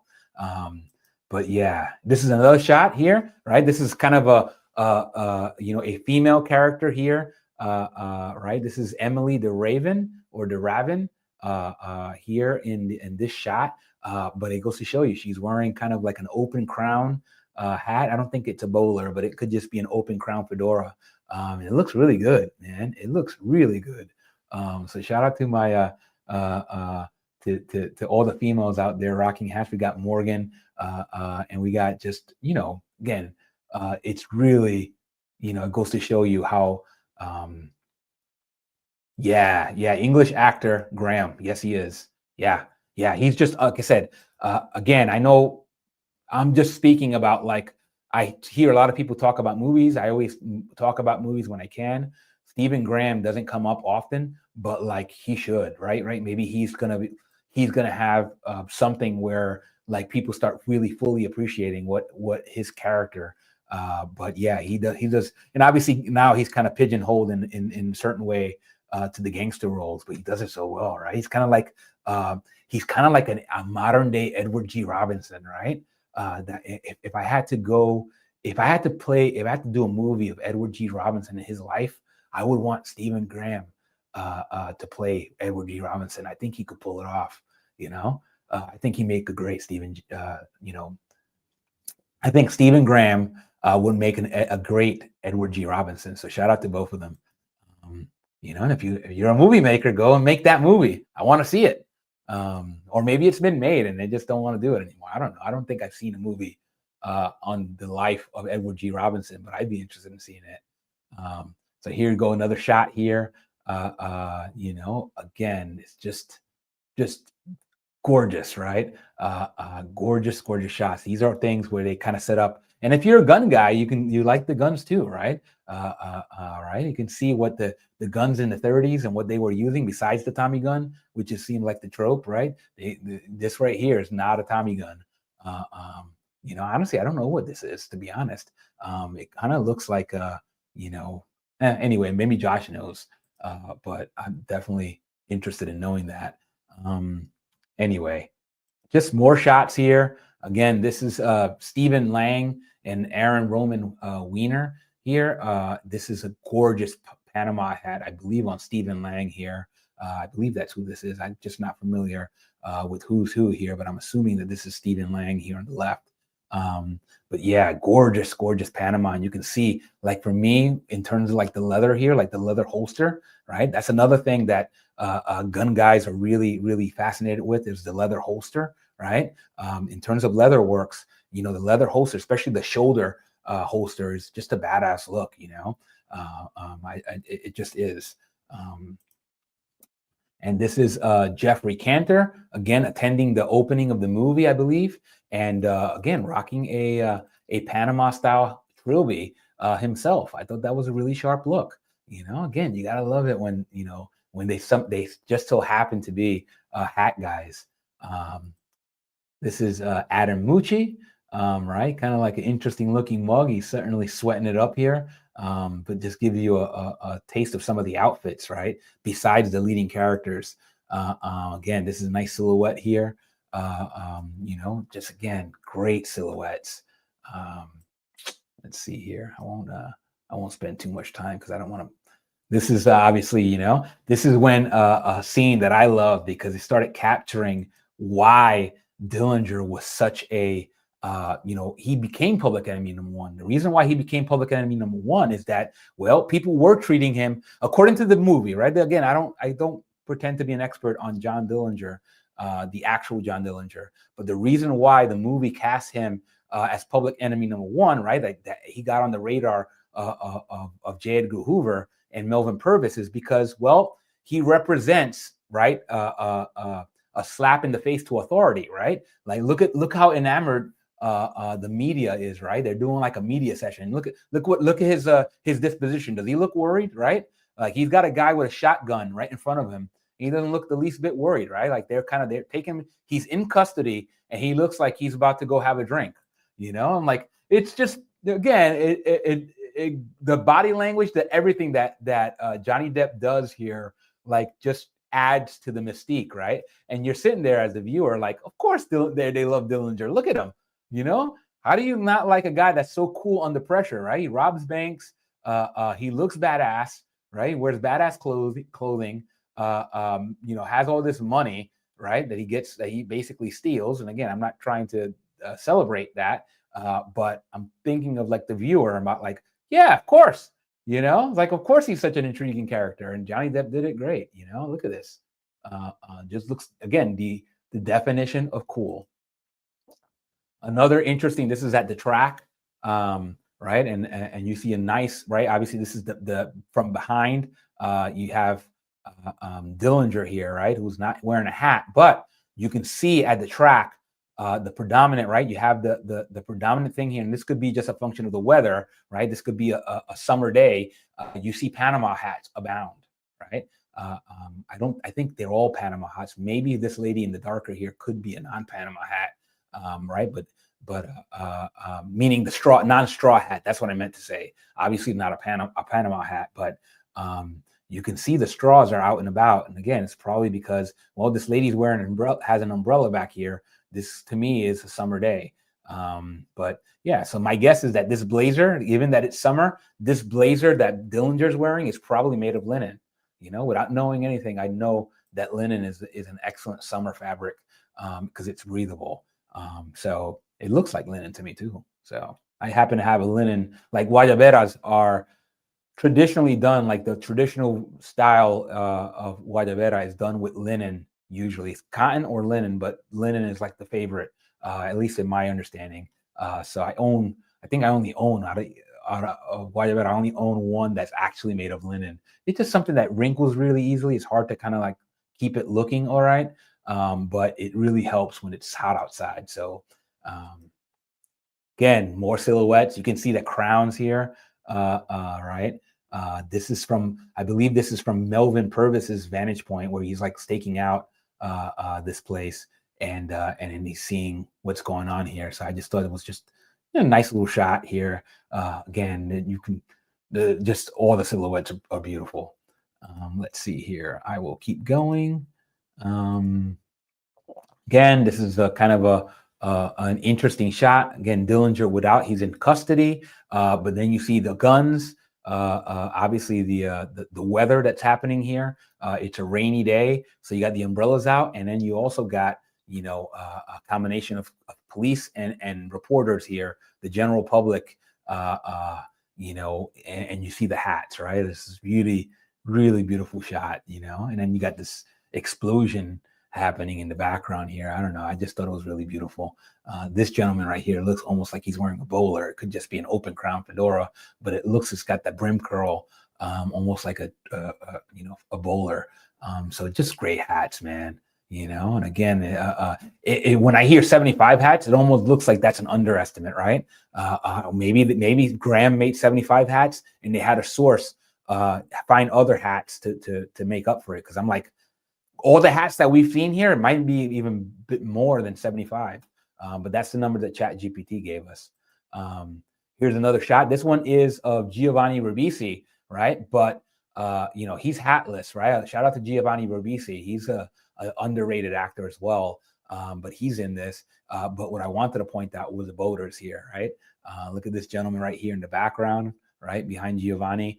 He's got an excellent boater, just a beautiful wide ribbon, and then right here up front, you got, you know, another boater, right? So just the angles and the, you know, so if you like the boaters, obviously this movie is also for you. You know, so what else here? Let's keep going. All right, this is Marion Cotillard, right? Again, not a fedora, but you know, a hat nonetheless. And I want to make sure that, you know, the females wearing hats in this movie were not ignored. You know, just really elegant looking, and just, you know, again, this is a beautiful people in movies is not it's not a wowing thing, all right? But you know, besides the fact, it's just the costuming, right? Like the dressing up of these characters to add nuance and to add, you know, kind of like believability and admiration and etc. Everything that they want you to feel.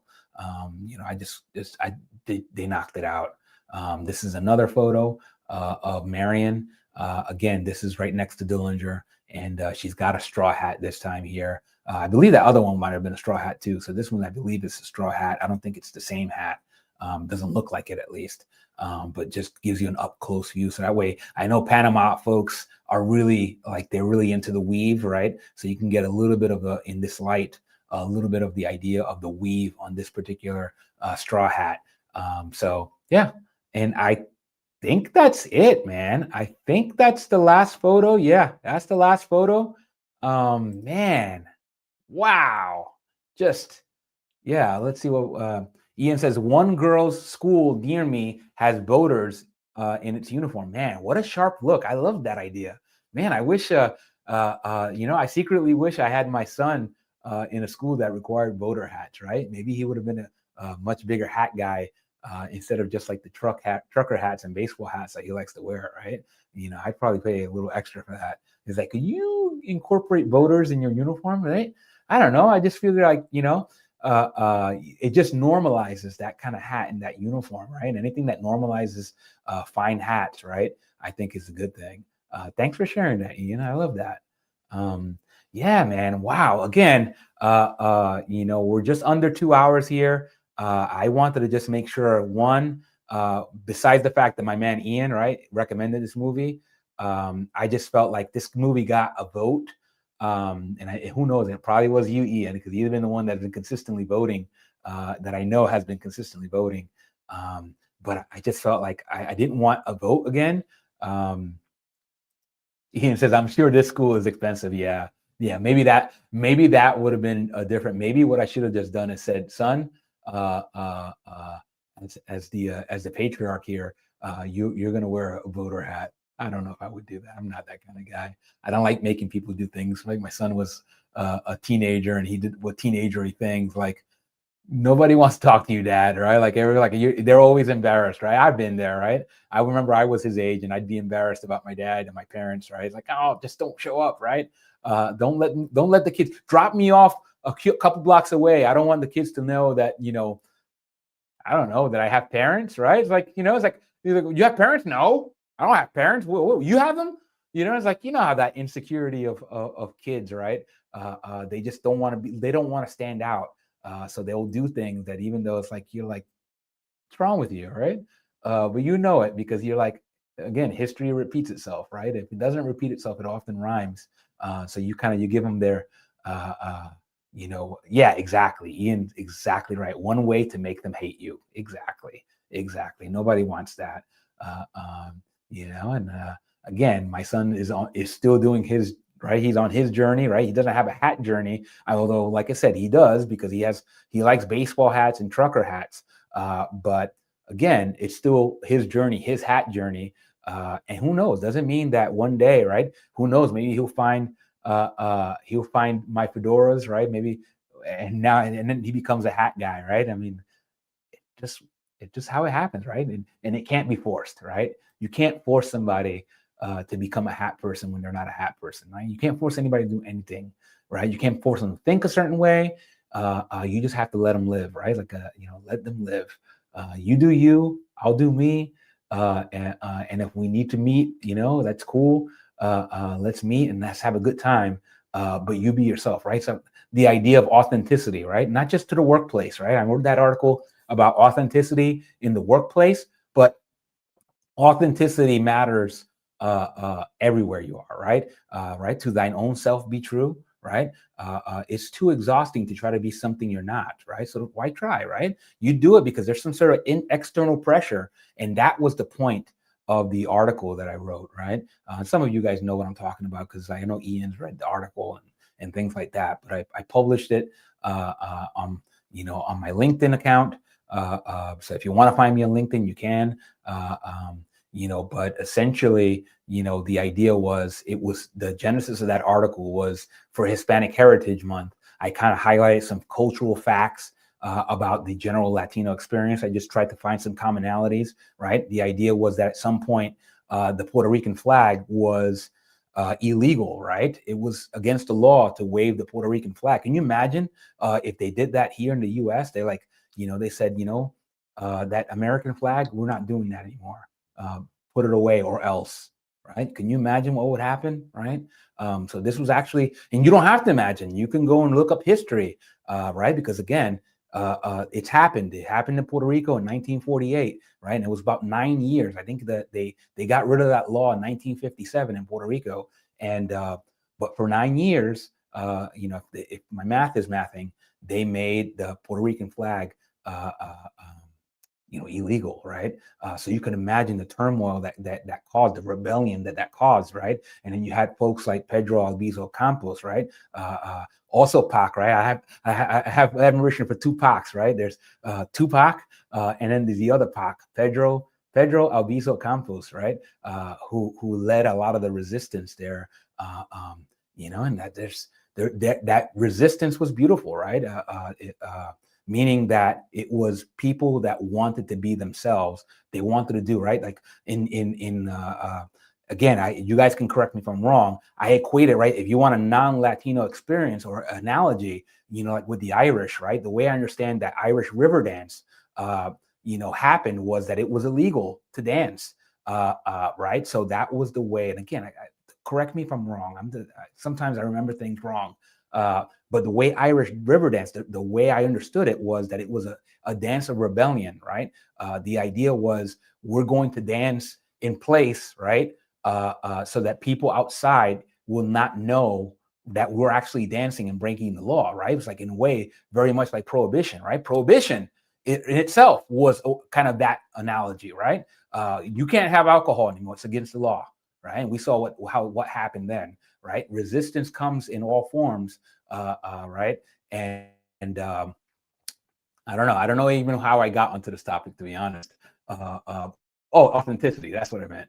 You want people have a need, right? And it varies to a certain degree, but in general, human beings have a need to be authentic to themselves, right? Sometimes what happens is there's pressure that they feel, real or otherwise, right? Overt or covert, to not be themselves when they go to their job, right? For me, it's easy, right? Because I work from home. But from people that report to an office, which a lot of people are, right now post-pandemic, people are going back to the office, and now they're having this added pressure. Besides the fact that they're dealing with a commute that they no longer want to do, right? They're like, man, it was so much better when I didn't have to commute to the office. Then they have to go and they have to dress up, right? You know, I don't like wearing suits, right? I own suits, but in general, I dress like this, right? Right, for better or worse, I dress like this, and you know, it might not be in some offices, might not be the right thing to wear, the professional thing to wear, right? But this is how I feel most comfortable, right? This is how I choose to express myself, and it's important that, you know, organizations kind of redefine the way they, you know, right, the office attire, right? Again, unless it's really that important, right? If it's highly important that you look a certain way, right? Like a pilot, right? A pilot's not going to be like, you know, or a police officer say, hey, you know, chief, I'm going to go and work the beat with a guayabera, you know, unless he's undercover, right? And that's a different point. But a uniform is a uniform for a reason, right?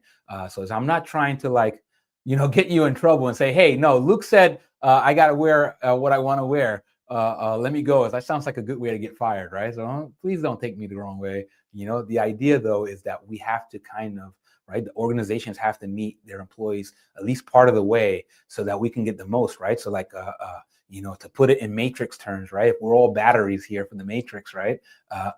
Then you want to get the most out of Luke, right? If you're going to get the most, you want to get the most out of Luke or anybody else, you have to kind of meet me halfway, right? Like allow me to be as much of myself as you can without disrupting everything so that you can get the most out of me. And then the client, right? People I work with get the most out of me. Everybody wins that way, right? I win because I feel less stressed. I feel more like myself. I don't have to kind of like decompress from a long day of not being myself. And then everybody wins, right? It's like expanding the pie, right? It's like the whole point. Anyway, I'll get off that soapbox. This was not about authenticity. This was covering the movie of Public Enemy, 2009, Michael Mann movie. You know, excellent job by Atwood and Graham Thompson of costuming for that movie. Again, it feels like we just hit 2 home runs in terms of costuming, right? We had The Untouchables last week and then Public Enemies today. Tomorrow, next week, I mentioned Fedora Friday #7. We're going to do The Godfather Part 2 unless I decide that we're not going to do it, right? I'm not going to open the vote again. Maybe after that, I might decide to open up the voting again, but I don't know. I reserve the right to change my mind, right? You know, I will go and I will put up my scrolling banner here, right? Now we're approaching 2 hours into this, so I'm going to start the process of getting out of there. Please support the channel, right? Please support Paul and his channel. Please support Josh and his channel. Again, this is not because I want to obligate you guys. What I'm trying to do is just provide motivation for myself. It motivates Paul, it motivates Josh. If you can support our channels, speaking of which, I have to make sure that on Josh, I have to make sure that I'm subscribed to you. I gotta put my money where my mouth is, right? I will double check to make sure I'm subscribed to you, Josh, and your channel, because I value you. You share your time with us here. The least I can do is go and support your channel while I'm asking other people to support your channel, right? It's like, you know, it's like, you know, even though sometimes it's like, as a parent, you're like, do as I, you know, say, not as I do. You know how it goes, right? It's like, you got to live by example. So I support all the good folks that have the YouTube channel that are affiliated. You know, it really helps us out. And like I said, the benefit on this channel here is that I'm going to give away this hat. I mention this all the time. I think we're at 51 subscribers if I'm counting correct. That's awesome, man. I love that. Like I said, even if I don't get to 52, if I stay at 51, I'm cool. Like I said, it's all good. But like once we get to 100, I'm going to go and do a dedicated video on this Knox custom. This is Canadian built, so it's actually a different.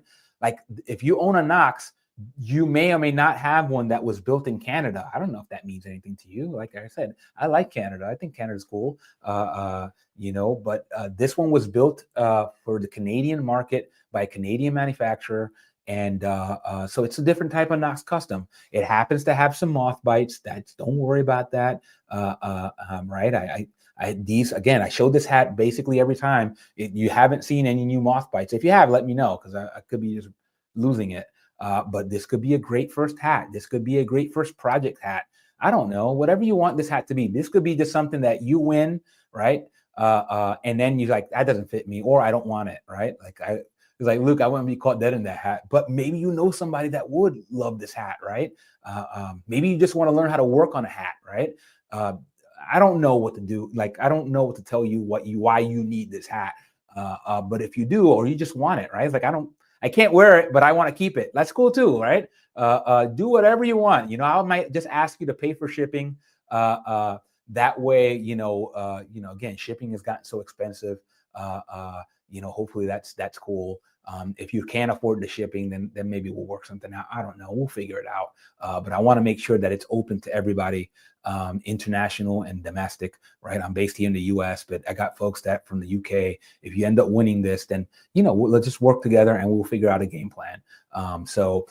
Yeah. So yeah, you gotta subscribe to be able to do that, right? I gotta hit 100. But like I said, the nice thing is, you know, even if you don't subscribe, right? So, right, even if you don't ever like any of the videos, you don't want to subscribe, you just want to come out for some reason, you just want to come on and just watch, you know, that's cool. I'm good with that, right?